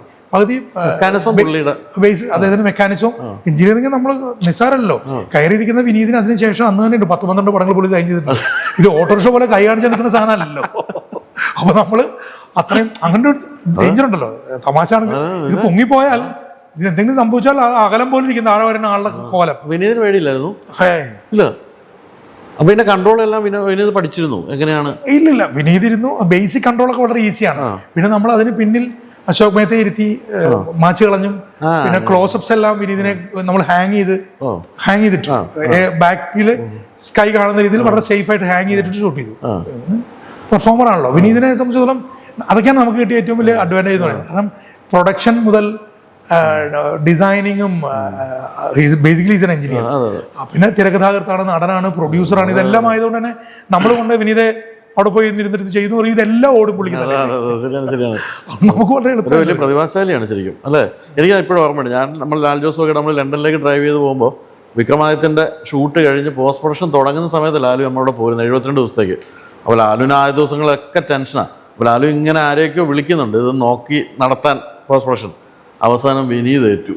ഞാൻ നോക്കിക്കോളാം ചേട്ടാന്ന്. അന്നാണ് ലാലു വെളിയിടാകുന്നത്. ഇനി എനിക്കൊന്നും പേടിക്കണ്ട, വിനീത് ഏറ്റു എന്ന്. എനിക്ക് ഓർമ്മയുണ്ട്, ബിജുവും സന്തോഷും ലാലുവും കൂടെ കോൺപ്ലാസയുടെ ഫ്രണ്ടിൽ നിന്ന് നിങ്ങൾ ഒരുമിച്ച് ട്രാവൽ ചെയ്യുമ്പോൾ ഞാനിവിടെ ഉണ്ട്. അപ്പൊ ആ ട്രാവൽ തുടങ്ങുമ്പോൾ ഞാൻ ചോദിച്ചിരുന്നു, അപ്പം വിക്രമാദിത്യൻ ബിജിപാലാണല്ലോ അതിന്റെ RR ചെയ്യേണ്ടത്. അപ്പം ഞാനും ബിജിയായിട്ട് വളരെ അടുത്ത് എന്റെ ഫാമിലി ആണ് ചെയ്യുന്നത്. അപ്പൊ ഞാൻ ആ സമയങ്ങളിൽ ചോദിക്കുമ്പോൾ ലാലുവിനെ ഇടയ്ക്കിടയ്ക്ക് വിളിക്കാറുണ്ട്. അപ്പം ലാലുവിനോട് പറഞ്ഞത് എപ്പിസോഡ് വൈസോ അല്ലെങ്കിൽ ഓരോരോ സെഗ്മെന്റ് വൈസോ ഗൂഗിളിൽ അയച്ചിട്ട് ഗൂഗിൾ ഡ്രൈവിലെ ലിങ്കിൽ ഓരോ സ്ഥലങ്ങളിലും പോയിരുന്ന് കണ്ടിട്ടാണ് ഓൺലൈനിലാണ് കറക്ഷൻസ് പറയുന്നത്. അത് സക്സസ്ഫുൾ ആണ് ശ്രീകാന്ത്, കുഴപ്പമൊന്നുമില്ല എന്ന് പറഞ്ഞു. ഞാൻ ഓർക്കുന്നു എന്ന് പറയാം. വിക്രമാദിത്യൻ വലിയ ടെൻഷനായിരുന്നു. സിനിമ വലിയ ഹിറ്റുമായി. പിന്നെ അപ്പൊ ഈ പറഞ്ഞ പോലെ വിമാനം അല്ലെങ്കിൽ എബി രണ്ടും ഒരുമിച്ച് വന്ന ഒരു സമയം എന്തൊക്കെയാലും വിവാദങ്ങളായല്ലോ. അപ്പൊ ഈ ആദ്യത്തെ സിനിമ അങ്ങനെ വിവാദമായതിലൊരു മനപ്രയാസം ഇപ്പോഴും ഉണ്ടോ അതോ ഉണ്ടോ? എനിക്കുള്ള മനപ്രയാസം എന്ന് പറയുന്നത് രണ്ട് സിനിമകളും. ഇപ്പം എൻ്റെ സിനിമ ആണ് ആദ്യം വന്നത്. രണ്ടാമത് ഈ സിനിമ വന്നപ്പോൾ സ്വാഭാവികമായിട്ടും ജനങ്ങളുടെ ഭാഗത്തൊരു കമ്പാരിസൺ ഉണ്ടാവും. വിമാനം വിജയമായോ എന്ന് എനിക്കറിയില്ല. എൻ്റെ അറിവിൽ അത് എൻ്റെ സിനിമയോളം വിജയമായില്ല. അതിന് കാരണം ഈ ഒരു കമ്പാരിസൺ വന്നതുകൊണ്ടാണ്. അപ്പോൾ അത് നല്ലൊരു പ്രോജക്റ്റ് അവിടെ സംഭവിക്കുക. പൃഥ്വിരാജിനെ പോലെ വലിയൊരു നടൻ, ലിസ്റ്റിൻ സ്റ്റീഫനെ പോലെ, മാജിക് ഫ്രെയിംസ് പോലെ വലിയൊരു കമ്പനി. അപ്പോൾ സിനിമ എന്നുള്ള നിലയ്ക്ക് ഇതൊക്കെ സംഭവിക്കാവുന്നതാണ്. സിനിമ എന്ന നിലയ്ക്ക് അതൊക്കെ ഒഴിവാക്കാമായിരുന്നു ഞാൻ വിചാരിക്കുന്നു. അപ്പോൾ ലീഗലിയൊക്കെ അവർ പ്രൊസീഡ് ചെയ്തു. അപ്പോൾ സ്വാഭാവികമായിട്ടും നമുക്കും ലീഗലായിട്ട് മുമ്പോട്ട് പോകേണ്ടി വന്നു. നമ്മളും അത് ആ ഒരു സ്ട്രെയിൻ ഉണ്ടായി. പിന്നെ നമ്മൾ അതിൻ്റെ ഷൂട്ടിങ് നടക്കുന്ന സമയത്തും കോടതി വ്യവഹാരങ്ങൾ നടക്കുന്നു എന്ന് പറയുന്നൊരു വലിയ ഡ്രാമയുണ്ട്. എനിക്ക് തോന്നുന്നില്ല ലോകത്തിൽ ഒരു സിനിമ പോലും അങ്ങനെ ഉണ്ടാവില്ല. ഇനി ഉണ്ടാവാതിരിക്കട്ടെ. ക്ലൈമാക്സ് ഷൂട്ട് ചെയ്യുമ്പോഴാണ് നമ്മളെ കോടതിയിൽ നിന്ന് വിളിച്ചിട്ട് ഈ പോയിന്റും എന്നൊക്കെ പറയുന്നത്. എൻ്റെ ഓർമ്മ ശരിയാണെങ്കിൽ ക്ലൈമാക്സ് ഷൂട്ട് ചെയ്യുമ്പോഴാണ് ഓതനെ കൊച്ചും സുരാജിനെ കൊച്ചും ആ സീക്വൻസ് ഷൂട്ട് ചെയ്യുമ്പോൾ. അപ്പൊ ഞാൻ തിരിച്ച് നമ്മുടെ ആൾക്കാരോട്, നമ്മുടെ അഡ്വക്കേറ്റ്സിനോടും ഒക്കെ ഞാൻ അന്ന് റിക്വസ്റ്റ് ചെയ്തത്, സുവിനൊക്കെ പ്രൊഡ്യൂസറൊക്കെ ആക്റ്റീവായിട്ടുണ്ട്, ഒത്തിരി നിയമ ഉപദേശങ്ങൾ കിട്ടിയിട്ട് നമ്മൾ കിട്ടണം. അപ്പൊ ഞാൻ പറഞ്ഞു ഇതിനിപ്പോൾ എന്താണ് മറുപടി പറയണമെന്ന് അറിയില്ല. അതായത് ഒരു കാര്യം ഞാൻ പറയാം, ഞാൻ സിനിമയുടെ ക്ലൈമാക്സ് പോർഷൻ ഷൂട്ട് ചെയ്തുകൊണ്ടിരിക്കുകയാണ്. എനിക്കൊരു 1 മാസം സമയം തരാമെങ്കിൽ ഞാൻ ഈ സിനിമ എഡിറ്റ് ചെയ്ത് എൻ്റെ സിനിമ ആ പരുവത്തിൽ നിങ്ങളെ കാണിക്കാം. ബഹുമാനപ്പെട്ട കോടതിയോട് അങ്ങനെയൊന്ന് പറയാൻ പറ്റും. അത് പറയുകയും അവരതിന് തയ്യാറാവുകയും കോടതി അനുമതി തരികയും. അതെനിക്ക് വേറെ കുറച്ച് നാടകങ്ങളൊക്കെ ഉണ്ടായി. മുനിസിപ്പൽ കോർട്ടിൽ നിന്ന് ഹൈക്കോടതിയിലേക്ക് ട്രയലിന് പോവുകയും ചെയ്തു. ഏതായാലും ഈ സിനിമ കണ്ടു. നമ്മുടെ ഡിസ്ട്രിക്ട് മജിസ്ട്രേറ്റ് മുനിസിപ്പൽ മജിസ്ട്രേറ്റ് ഈ സിനിമ ക്ലോസ്ഡ് റൂമിൽ ഇരുന്ന് കണ്ടു. വേറൊരു സിനിമയാണ് ആ സിനിമയുടെ ഹാർഡ് ഡിസ്കും കൊണ്ട് സൂരജിന്റെ അടുത്ത് നിന്ന് നമ്മുടെ കിഷ്കിന്ധകാണ്ഡം അടക്കമുള്ള തലവനൊക്കെ ചെയ്ത സൂരജാണ് എൻ്റെ എല്ലാ വർക്കുകളും ചെയ്തത്. എൻ്റെ എല്ലാ വർക്കുകളും ഞാൻ ചെയ്ത എല്ലാ വർക്കുകളും ആദ്യകാലത്ത് കുറച്ച് സാജൻ എൻ്റെ അനിയൻ ചെയ്തു. സാജന്റെ കൂടെ വർക്ക് ചെയ്യുന്ന ആളാണ് സൂരജ്. സൂരജിന്റെ അസിസ്റ്റന്റ് അവന്റെ പേരും എബി എന്നാണ്. അവൻ ഇടുക്കിക്കാരനാണ്. അങ്ങനെ എബി എന്ന സിനിമയുടെ ഇടുക്കിക്കാരനായ എബി എന്ന സിനിമയുടെ ഇടുക്കിയിൽ നടക്കുന്ന കഥയായിട്ടാണ് ഞാൻ എബിയുടെ കഥ പറഞ്ഞത്. ആ ഹാർഡ് ഡിസ്കുമായിട്ട് പോയി അവിടെ കൊണ്ടുപോയി മുനിസിപ്പലിനെ ക്ലോസ്ഡ് ആയിട്ടുള്ളൊരു റൂമിലിരുന്ന് ആ സിനിമ ആദ്യം കാണുന്നത് സെൻസർ ബോർഡല്ല, മുനിസിപ്പാണ്. അപ്പൊ അതിപ്പോ ആലോചിക്കുമ്പോൾ പറയാൻ രസമാണ്. അന്നൊരു ഫെബ്രുവരി 23 എന്റെ സിനിമ, ഫെബ്രുവരി 23 ഞാൻ എന്റെ സിനിമ റിലീസിംഗ് ഡേറ്റ് കിട്ടണം. എനിക്ക് ഫെബ്രുവരി 21 അനുമതി കിട്ടുന്നത്. അപ്പം എന്താണ് മനപ്രയാസം എന്ന് ആലോചിക്കാമല്ലോ. നമ്മൾ വല്ലാതെ നമുക്കൊരു ഉറപ്പില്ല കോടതിയിൽ നിന്ന് എന്ത് കിട്ടാമെന്നറിയില്ല. പക്ഷെ എന്തോ നമ്മളുടെ ഒരു നിലപാടിന്റെ സത്യം ഒക്കെ ആയിരിക്കാം. പിന്നെ ഒരാൾ ആലോചിക്കുന്നത് പോലെ തന്നെ എത്രയോ പേര് എവിടെയൊക്കെ ഇരുന്ന് ആലോചിക്കുന്നു. ഇപ്പം അതിന് എനിക്ക് പറയാനുള്ള വെച്ചാൽ ഇതിൻ്റെ ഒരു മാജിക്കും അതാണ് ബിജു. ഇപ്പം നമ്മൾക്കൊക്കെ കഥകൾ ഉണ്ടാവണമെങ്കിൽ നമ്മളുടെ ജീവിതത്തിലെ അനുഭവങ്ങളോ എവിടെയെങ്കിലും വായിച്ചുള്ള അറിവോ അല്ലെങ്കിൽ ബിജു നമ്മളിപ്പോൾ ഇരുന്ന് ഡിസ്കസ് ചെയ്യുന്നതിനൊക്കെ ആയിരിക്കും ഒരു കഥ ഉണ്ടാവുക. അപ്പൊ അതൊക്കെ കോപ്പി അടിച്ചു എന്ന് ഞാൻ പേപ്പറുകൾ വായിക്കുന്ന ആളാണ്, അത്യാവശ്യം ആനുകാലികങ്ങൾ വായിക്കുന്ന ആളാണ്, നിറയെ സംസാരിക്കുന്ന ആളാണ്. എനിക്ക് സംസാരിക്കുന്നത് വളരെ ഇഷ്ടമാണ്. അപ്പോൾ ആരെ കണ്ടാലും നമുക്ക് ഇഷ്ടമുള്ള ഏതെങ്കിലും ടോപ്പിക് ആണെങ്കിൽ അവരോട് എത്രയോ സമയം അവരും എടുക്കുന്നത് വരെ, അവർ ചോര തുപ്പുന്നവരെ ഞാൻ സംസാരിച്ചുകൊണ്ടിരിക്കുന്ന ആളാണ്. അല്ലെങ്കിൽ പിന്നെ ഞാൻ ചോര തുപ്പണം. അപ്പോൾ എനിക്കത് ഭയങ്കര ഇഷ്ടമാണ്. അപ്പം നമുക്ക് അങ്ങനെയാണ് ഓരോന്നൊക്കെ ഉണ്ടാവുക. അതിലാണ് എനിക്ക് വിശ്വാസവും. ഭയങ്കര ക്യൂരിയസ് ആയിട്ട് പുതിയൊരു കാര്യം പറയാനുള്ള ഒരാളാണെങ്കിൽ വളരെ ആകാംക്ഷയോടുകൂടി നോക്കിക്കൊണ്ടിരിക്കുന്ന ആളാണ്. ഞാൻ ഏറ്റവും കൂടുതൽ എപ്പോഴും ഞാൻ ചെറിഷ് ചെയ്യുന്ന മൊമെന്റ്സ് ആണ് എൻ്റെ പ്രിയൻ സാറിൻ്റെ കൂടെയുള്ള മൊമെന്റ്സ്.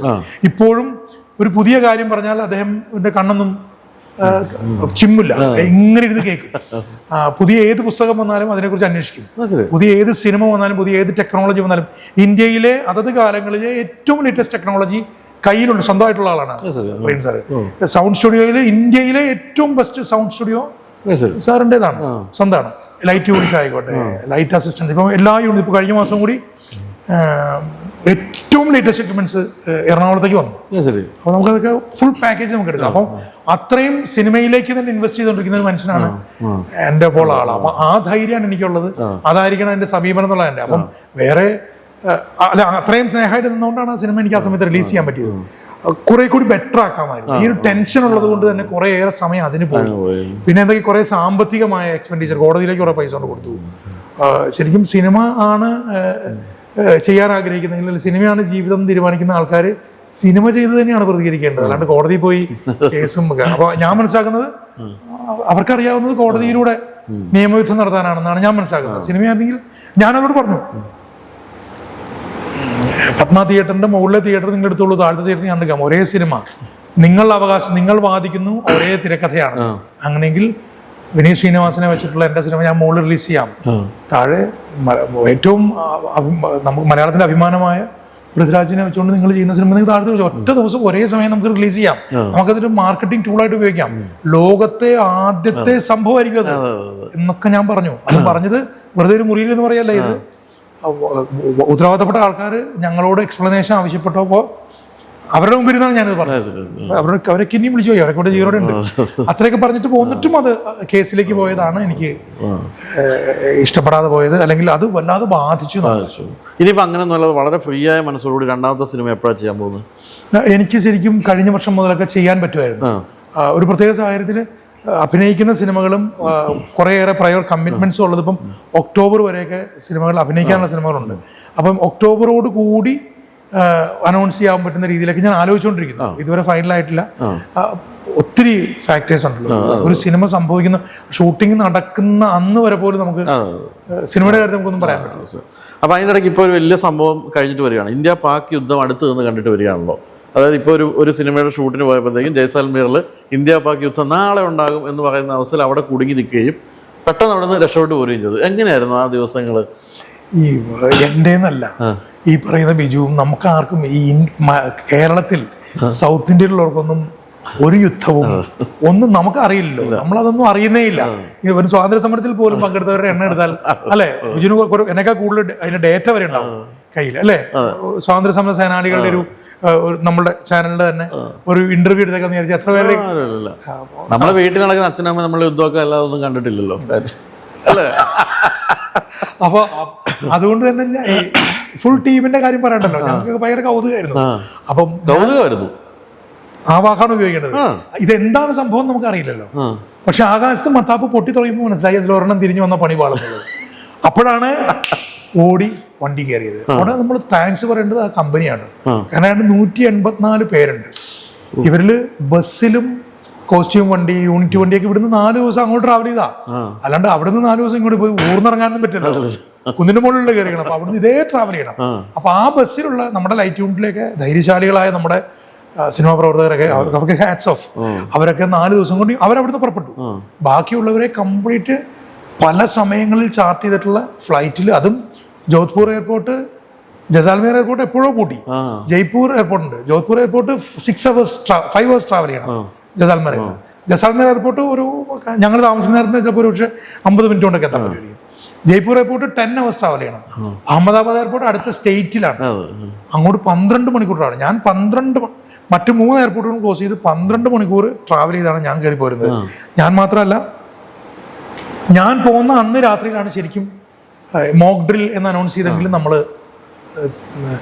ഡ്രോൺസ് 10-29 പൊങ്ങുകയും നമ്മൾ തിരിച്ചടിക്കുകയും ചെയ്തു. ആ ലൈറ്റ് ഒക്കെ ഓഫ് ചെയ്ത് അങ്ങനെയൊക്കെയുള്ള ആ മോക്ക് ഡ്രിൽ നടന്ന അന്നാണ് വെളുപ്പിനെയാണ് നമ്മൾ ഒരടി അങ്ങോട്ട് കൊടുത്തത്. അതിനാണ് തിരിച്ചവർ ഇത് ഡ്രോൺസ് കുറെ എണ്ണം പൊങ്ങിയത്. അത് പൊങ്ങുന്നതെല്ലാം ഓട്ടോമാറ്റിക്കലി നമ്മുടെ, അതായത് ഞാനപ്പോൾ ആലോചിച്ചുകൊണ്ടിരുന്നത് ഞങ്ങൾ അന്ന് പകൽ കൂടി ആ മിലിറ്ററി ക്യാമ്പിന്റെ ഫ്രണ്ടിൽ കൂടിയാണ് ഞങ്ങൾ ഷൂട്ടിങ്ങിന് പോയിക്കൊണ്ടിരുന്നത്. അപ്പൊ അവിടെ നിന്നാണ് നമ്മൾ അത്രയും ആക്യുറേറ്റ് ആയിട്ട് ഇന്ത്യൻ ആർമിക്ക് ഒരു ബിഗ് സല്യൂട്ട്.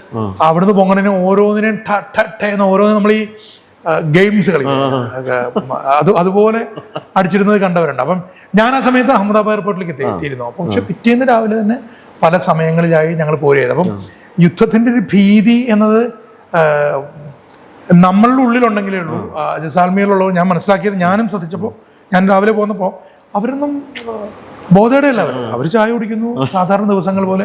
അന്ന് രാവിലെ ഷൂട്ടിങ്ങിന് പോകാമെന്ന് പറഞ്ഞിട്ട് പ്രൊഡക്ഷനിലേക്ക് നമ്മൾ അവിടെ നിന്നാണ് വണ്ടിയിൽ വിളിച്ചത്. അവരൊക്കെ രാവിലെ സാർ അതാണ് അവരുടെ ആറ്റിറ്റ്യൂഡ്. അപ്പോൾ പക്ഷെ ഇതിന്റെ ഭീകരത പിന്നീട് ഒന്ന് രണ്ട് ചെറിയ പീസുകളൊക്കെ വന്ന്, മിസൈലിന്റെ ചെറിയ പീസൊക്കെ അവിടെ വന്ന് വീണു. അതിന്റെ ഫോട്ടോയൊക്കെ കണ്ടു നമ്മൾ. പക്ഷെ അപ്പോഴേക്കും നമ്മളൊക്കെ അവിടുന്ന് പുറപ്പെട്ടിരുന്നു.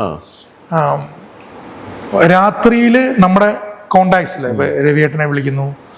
എൻ്റെ ഒരു കസിൻ ഉണ്ട്, ഉണ്ണി വേദവ്യാസ്, അദ്ദേഹം പുഞ്ചിലാണ്, ലെഫ്റ്റനന്റ് കേണലാണ്. അപ്പം സംഗീതയുടെ അമ്മാവൻ്റെ മകൻ, അദ്ദേഹത്തെ വിളിക്കുന്നു. അപ്പോൾ ചേട്ടാ ഞാൻ കുറച്ച് കഴിഞ്ഞ് വിളിക്കാൻ പറ്റും. 12 മണിയൊക്കെ വിളിച്ചിട്ട് ചേട്ടാ ഇതിൻ്റെ ഒരു ഏത് ലെവലിൽ പോകുന്നു അറിയില്ല, അല്ലാതെ ഞങ്ങൾക്ക് അത് റിവീൽ ചെയ്യാൻ പറ്റില്ല. ഒരു കാര്യം ഞാൻ പറയാം, കഴിയുമെങ്കിൽ പോകുന്നത്. കാരണം 2000 more than 2000 കിലോമീറ്റേഴ്സ് ദൂരെയുണ്ട് കേരളം. സംഗീതം അറിയുന്നില്ല, സംഗീതം ഞാൻ പറഞ്ഞേയില്ല. ഞാൻ അഹമ്മദാബാദ് എയർപോർട്ടിൽ വന്ന് ടിക്കറ്റ് എടുത്ത് കയ്യിൽ പിടിച്ചതിന് ശേഷമാണ് ഞാൻ സംഗീതം വിളിക്കുന്നത്. അപ്പോൾ എനിക്കറിയാം എന്തായിരിക്കും കഥ എന്നുള്ളത്. വലിയ എമർജൻസി ഉണ്ടാവും. പക്ഷെ മോൻ ആണ് ഈ ഓരോ ഫ്ലൈറ്റുകളുടെയും ഏതൊക്കെ സമയങ്ങളിലാണെന്നൊക്കെ അവനിക്ക് ചാർട്ടൊക്കെ മറ്റേ സ്ക്രീൻഷോട്ടൊക്കെ എടുത്ത് അയച്ചു തന്നു. ആ ഒരു സമയത്തെ ഒരു പാനിക്കിങ് ശരിക്കും അനുഭവിച്ചു കേട്ടോ. എയർപോർട്ടിൽ വന്നപ്പോൾ അവിടെ നിറയെ ആൾക്കാരുണ്ടായിരുന്നു. അവരാരും ഇൻഫോംഡ് അല്ല. അങ്ങനെ കുറച്ചു പേർക്കൊക്കെ അറിയാൻ പറ്റാണ്ട് കുറച്ചു പേരുടെ മുഖത്തൊക്കെ മാത്രമേ ഭീതിയൊക്കെ ഞാൻ കണ്ടുള്ളൂ. പിന്നെ ഒരുപക്ഷെ ഞാൻ ഈ 12 മണിക്കൂർ ട്രാവൽ ചെയ്യുമ്പോൾ അത്ര ദൂരേക്കാണല്ലോ ഞാൻ പറയുന്നത്. ജസാൽമീർ ബോർഡറിൽ നിന്ന് വന്നപ്പോൾ എനിക്ക് മാത്രമാണ് ആ പാനിക് മനസ്സിലുള്ളത്. അതിനുശേഷം വീണ്ടും ആ സിനിമ ഇപ്പൊ തുടങ്ങി അല്ലേ? അവിടെ തന്നെ ഞങ്ങൾ തുടങ്ങി. ഞാൻ നാളെ പോയി അവിടെ ഇപ്പൊ പഴയ അന്ന് കണ്ട പോലുള്ള പട്ടാള സന്നാഹങ്ങളൊന്നും ഇപ്പൊ ഇല്ല, ഒന്നും വളരെ നോർമൽ. എനിക്ക് തോന്നുന്നു അന്നത്തേനൊക്കെ അന്ന് ഒരു പക്ഷേ കൂടുതൽ പട്ടാൾക്കാരെ ഞാൻ അവിടെ ഒരു റോന്ത് ലൈനിൽ അവിടെ ഉണ്ടായിരുന്നു, വണ്ടികൾ പോകുന്നുണ്ടായിരുന്നു. തന്നെയല്ല, ഞാൻ അവിടെ നിന്ന് ഇങ്ങോട്ട് അഹമ്മദാബാദിലേക്ക് ട്രാവൽ ചെയ്യുമ്പോൾ നിറയെ ട്രക്കുകൾ കൊടിയൊക്കെ വെച്ച് നമ്മുടെ പട്ടാളക്കാരൊക്കെ ഞാനൊക്കെ സിനിമയിൽ കണ്ടിട്ടുള്ളൂ. പക്ഷെ അത് റിയൽ ആയിട്ട് ഞാനിങ്ങനെ എൻ്റെ ഫ്രണ്ടിൽ കൂടെ കുറേ 10-20ഓളം ട്രക്കുകൾ ഇങ്ങനെ പോകുന്നത് ഞാൻ കണ്ടു. അതൊരു ഭയങ്കര ത്രില്ലിങ് എക്സ്പീരിയൻസ് ആയിരുന്നു. ഭയങ്കര അവരുടെയൊക്കെ മറ്റേ ഹെൽമെറ്റ് പോലെ ഒരു സംഭവം വെച്ചിട്ട് അവരുടെ ഇവിടെ നിന്നുള്ള പുറപ്പെടൽ തന്നെ ഞാൻ 12 മണിക്കൂർ ട്രാവൽ ചെയ്തപ്പോൾ ഇതേ 12 മണിക്കൂറോ അല്ലെങ്കിൽ അതിൽ കൂടുതലോ ട്രാവൽ ചെയ്യണം. പക്ഷെ അവർ ഇവിടുന്ന് തന്നെ അവരുടെ ഒരു ആറ്റിറ്റ്യൂഡ് ഉണ്ടല്ലോ, അത് സജ്ജമായിട്ട് പോകേണ്ട ഭയങ്കര അഭിമാനം തോന്നി. ഞാൻ വണ്ടി നിർത്തി സല്യൂട്ടൊക്കെ ചെയ്തു. അപ്പോൾ നമുക്കിനി സംഗീതത്തെ പറ്റി പറയാം. സംഗീത പാട്ടുപാടി വിളിച്ചുകൊണ്ട് പോകുന്നു എന്ന് പറഞ്ഞ പോലെ ഒരു സംഗീത പരിപാടി TV പരിപാടികളിൽ പരിചയപ്പെട്ട് കൊണ്ടുവരികയായിരുന്നല്ലോ. എബി പാടിച്ചോ? പഠിച്ചു. ഏറ്റവും നല്ല മെലഡി പാടിയുള്ള സംഗീതമാണ്. അപ്പം അതിനുശേഷം ഈ സിനിമയിൽ ഇത്ര വളരെ സജീവമായി അപ്പം സംഗീത ശുപാർശ ചെയ്യാറുണ്ടോ? ഞാൻ എന്നേക്കാൾ സീനിയറാണ് സംഗീത. 2006 ഛോട്ടാ മുംബൈ എന്ന് പറയുന്ന സിനിമയിൽ രാഹുൽ രാജിന്റെ പാട്ടില് ആദ്യത്തെ സിനിമയിൽ ഇപ്പം ഹിറ്റായി പോയിക്കൊണ്ടിരിക്കണം. ആ സിനിമയിലെ പൂനിലാ മഴ നനയും എന്ന് പറയുന്ന മെലഡി ഉണ്ട്. അത് സിനിമയിൽ ഇല്ല. ആ പാട്ട് പാടിയിട്ടുള്ളത് സംഗീത് എന്ന സിംഗറും സംഗീതയും ചേർന്നാണ് പാട്ട് പാടിയിട്ടുള്ളത്. ഫീമെയിൽ കുറച്ച് പോർഷൻ പാടിയിട്ടുണ്ട്. അപ്പൊ അതാണ് സംഗീതയുടെ തുടക്കം. അങ്ങനെ പറയുമ്പോൾ സംഗീതനൊക്കെ സീനിയറാണ്. തന്നെയല്ല, ഇവിടെയുള്ള എല്ലാ മ്യൂസിക് കമ്പോസേഴ്സുമായിട്ടും എനിക്കുള്ളതുപോലെ തന്നെ ഏറെക്കുറെ പരിചയം സംഗീതക്കുണ്ട്. പിന്നെ ഒരു പ്രിവിലേജ് ഉണ്ടായിട്ടുണ്ട് സ്വാഭാവികമായിട്ട്, അത് നമുക്ക് മാറ്റി കളയാൻ പറ്റില്ല. ശ്രീകാന്ത് മുരളിയുടെ ഭാര്യയാണെന്നുള്ള പ്രിവിലേജ് സംഗീതം കിട്ടിയിട്ടുണ്ടാവും. പക്ഷെ പാട്ടാണ്. എൻ്റെ സുഹൃത്തുക്കളെ എനിക്കറിയാം, എൻ്റെ ഭാര്യയാണെന്നുള്ളത് കൊണ്ട് അവർ അവസരങ്ങളൊന്നും കൊടുക്കില്ല.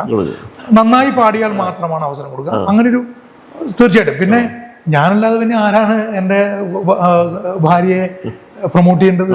നിങ്ങൾ പറയൂ. അപ്പൊ ഞാൻ സംഗീത ഏത് പാട്ടാണ്? ഈ പാട്ടാണ് പാട്ട് കേൾക്കണം കേട്ടോ, ഞാൻ പാട്ട് അയച്ചു കൊടുക്കാറുണ്ട്. ഈ പാട്ടാണ് സംഗീത പാടിയത്, ഈ പാട്ട് നിങ്ങൾ തീർച്ചയായിട്ടും ഏതെങ്കിലും ഓപ്പർച്യൂണിറ്റീസ് പറയണം എന്നൊക്കെ ഞാൻ പറയാറുണ്ട്. അതുകൊണ്ട് ഒന്നും അല്ല സംഗീതയ്ക്ക് പോകുന്നത്, സംഗീത പാട്ട് കൊണ്ട് തന്നെയാണ്. ഏറ്റവും ലേറ്റസ്റ്റ് ആയിട്ട് പാടിയ സിനിമയില് ഇപ്പം ജങ്കാർ എന്ന് പറയുന്ന സിനിമ അടുത്ത ആഴ്ച റിലീസ് ആവുന്ന പടം. അത് തൊട്ട് മുമ്പ് മറ്റേ നമ്മുടെ പരിവാർ എന്ന സിനിമയിലെ പാട്ട്, അത് ബിജിയും സംഗീതം കൊണ്ടാണ് പാടിയിട്ടുള്ളത്. പിന്നെ ഒരു തെലുഗു ഫിലിം പാടിയിട്ടുണ്ട്. ഒരു 6-7 പാട്ടുകൾ ഇപ്പൊ പാടി വെച്ചിട്ടുണ്ട്. പിന്നെ ഇപ്പൊ സിനിമയിൽ മാത്രമല്ല, ഡിവോഷണൽസ് പാടിയിട്ടുണ്ട്, സിംഗിൾസ് പാടിയിട്ടുണ്ട്. അങ്ങനെ പല പ്ലാറ്റ്ഫോമുകൾക്ക് വേണ്ടിയിട്ടുണ്ട്. തിരക്കാണ് ആള്. ഹിന്ദുസ്ഥാനി പഠിക്കുന്നുണ്ട്.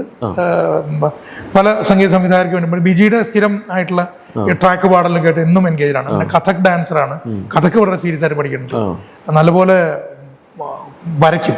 അപ്പം വീട്ടിൽ ഒരു സ്റ്റുഡിയോ സെറ്റ് ഒക്കെ ഉണ്ട്, ധാരാളം വരയ്ക്കലുണ്ട്. പിന്നെ ഇപ്പം മോൻ വലുതായല്ലോ, മോനിപ്പോ +2 അപ്പൊ അവന്റെ കാര്യങ്ങൾ നോക്കലൊക്കെ പറഞ്ഞിട്ട് 2-3 വർഷം പോട്ട് കോവിഡ് ടൈമിൽ. അവനേത് മേഖലയാണ്?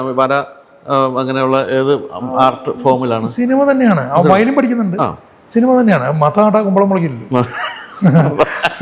കുട്ടിക്കാലം പോലെ കേട്ടോണ്ടിരിക്കുക. പാട്ട് വയലിൻ പഠിക്കുന്നുണ്ട്. അവൻ എഡിറ്റിംഗ് പരിപാടികൾ ചെയ്യുന്നുണ്ട്. പിന്നെ പിള്ളേർക്ക് ഭയങ്കര ഫാസ്റ്റ് ആണ്. അവർക്ക് നമ്മളെക്കാളൊക്കെ ഒത്തിരി അഡ്വാൻസ്ഡ് ആണ്. കഴിഞ്ഞ 2-3 വർഷം പോയിട്ട് സ്കൂളിലേക്കുള്ള ഭവൻസിലാണ് പഠിക്കുന്നത്. ആ വിളംബര സ്കൂളിലേക്കുള്ള വീഡിയോസ് ഒക്കെ എഡിറ്റ് ചെയ്യാനും ഷൂട്ട് ചെയ്യാനും ഒക്കെ അവൻ പോകും. അതൊക്കെ അവൻ തന്നെ ചെയ്തുകൊണ്ടിരിക്കുന്നത്. പല ആൾക്കാരും വന്ന് സംസാരിക്കുന്നത്. അപ്പം അവരുടെ ഒരു കൂട്ടായ്മയുണ്ട്. അവരുടെ ആ ഏജ് ഗ്രൂപ്പിലുള്ള സിനിമയുമായി പ്രവർത്തിക്കുന്ന പല ആൾക്കാരുടെ മക്കളൊക്കെ ഉണ്ട്. അവരുടെ കൂട്ടായ്മയൊക്കെ ഒരു വിർച്വൽ സ്പേസ് അവർക്കുണ്ട്. അവരുടെ ചർച്ചകൾ സജീവമാണ്. അതുമായിട്ട് ബന്ധപ്പെട്ട് തന്നെ ഡിസൈനിങ് ഒക്കെ ആയിട്ട് ബന്ധപ്പെട്ട് തന്നെ എന്തെങ്കിലും കോഴ്സ് ചെയ്യണമെന്നാണ് ആഗ്രഹിക്കുന്നത്. അപ്പോൾ നമുക്കിനി നമ്മുടെ ഒരു പ്രധാന വിഷയമുണ്ട്, വണ്ടിയിലേക്ക് ഒന്ന് ജസ്റ്റ് വന്നു പോകാം. ഏതാ വണ്ടി ഉപയോഗിക്കുന്നത്? ഞാൻ തുടങ്ങിയത് തുടക്കം പറയാം. ഏറ്റവും ആദ്യം ഞാൻ ഓടിക്കാൻ പഠിച്ച ഇൻഡി സുസ്കിയാണ്. ഒരു 16 വയസ്സിൽ കോട്ടക്കൽ PD നമ്പൂതിരി എന്നിട്ട് കഥകളിപ്പാട്ടുകാരുണ്ട്, അറിയോ? മലയാളത്തിലേക്കാണ്. അങ്ങനെ എൻ്റെ വീട്ടിൽ ബൈക്ക് കൊണ്ട് വെച്ചു. ഞാൻ വെറുതെ സ്റ്റാർട്ടാക്കി അങ്ങ് ഓടിച്ചു തുടങ്ങായിരുന്നു. ഗിയർ ആണെന്നും എനിക്കറിയില്ല. അങ്ങ് ഓടിച്ചു തുടങ്ങായിരുന്നു.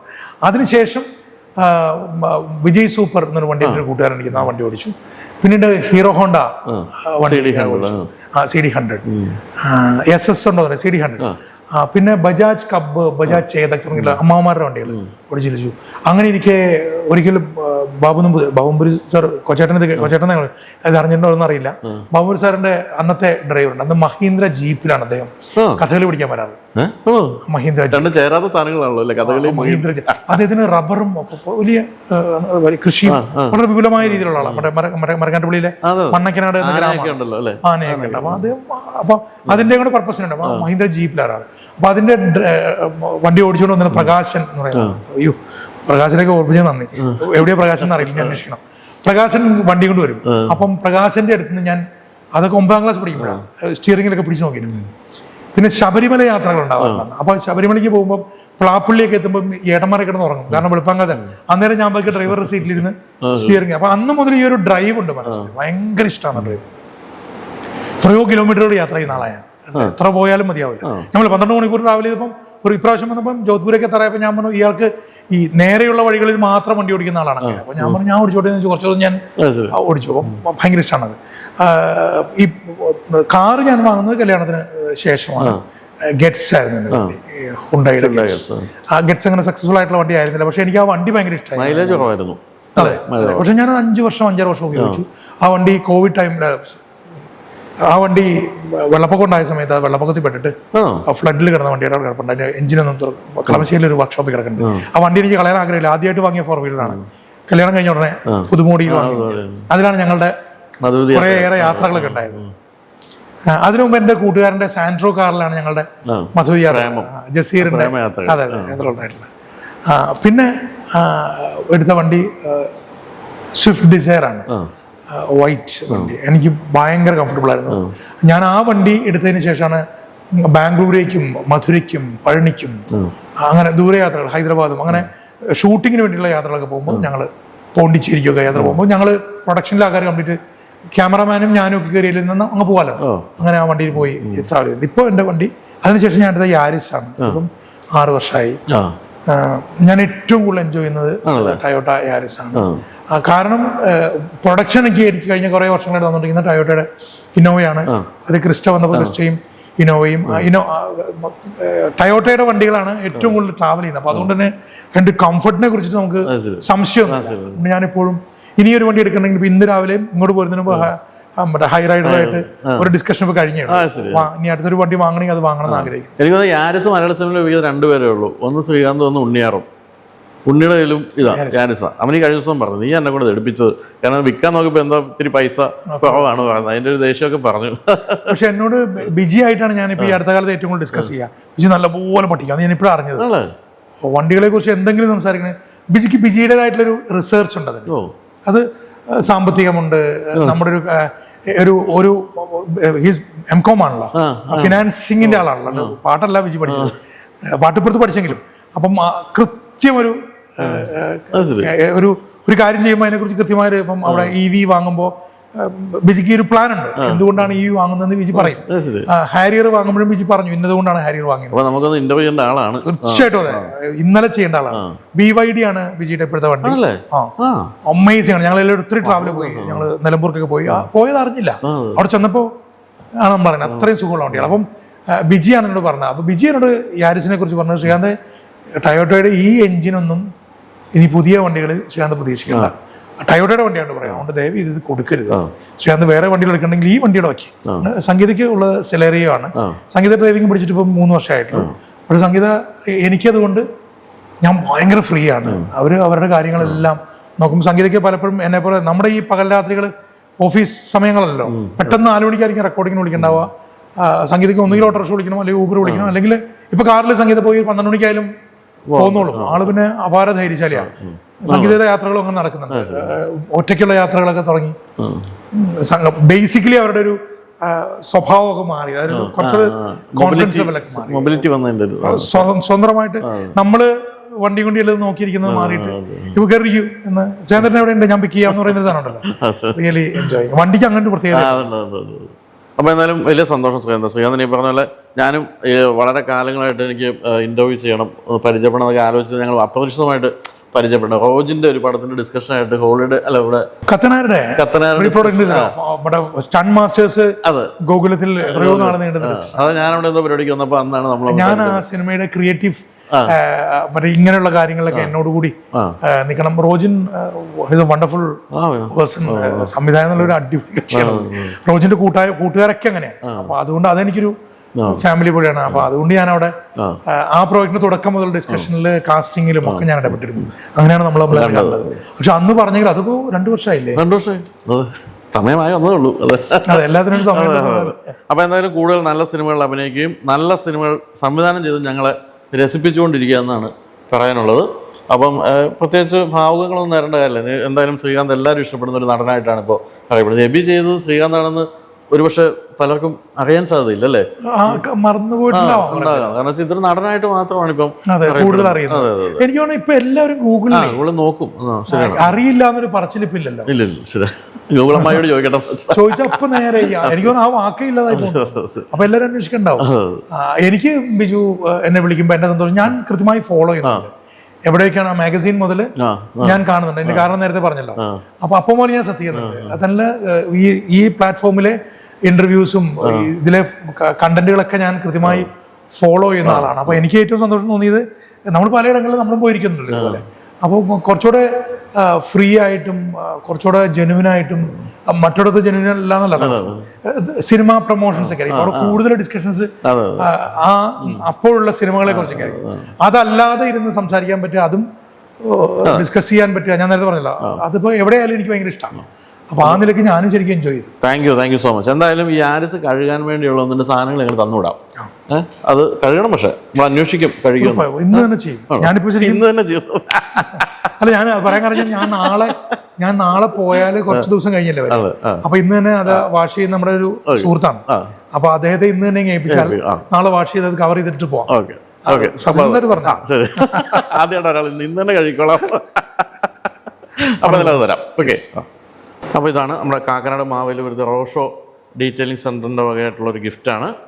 അപ്പം മോൻ്റെ പേര് മാധവല്ലേ? മാധവനോടും പറഞ്ഞേക്ക് വണ്ടിയൊക്കെ നന്നായിട്ട് കഴിയാനുള്ളൊരു ഗിഫ്റ്റ് തന്നിട്ടുണ്ടെന്ന്. Thank you so much. അപ്പോൾ എന്തായാലും നമുക്ക് വലിയ സംഭവമൊന്നുമില്ല കേട്ടോ, അടിപൊളിയാണ്. അപ്പോൾ എന്തായാലും thank you so much for coming. അപ്പോൾ നമുക്ക് വീണ്ടും മറ്റു വിശേഷങ്ങളും പറഞ്ഞ് വെറുതെ ഇരിക്കാം, ക്യാമറ ഇല്ലാതെ. Okay, thank you. നന്നായിട്ട്. Thank you so much.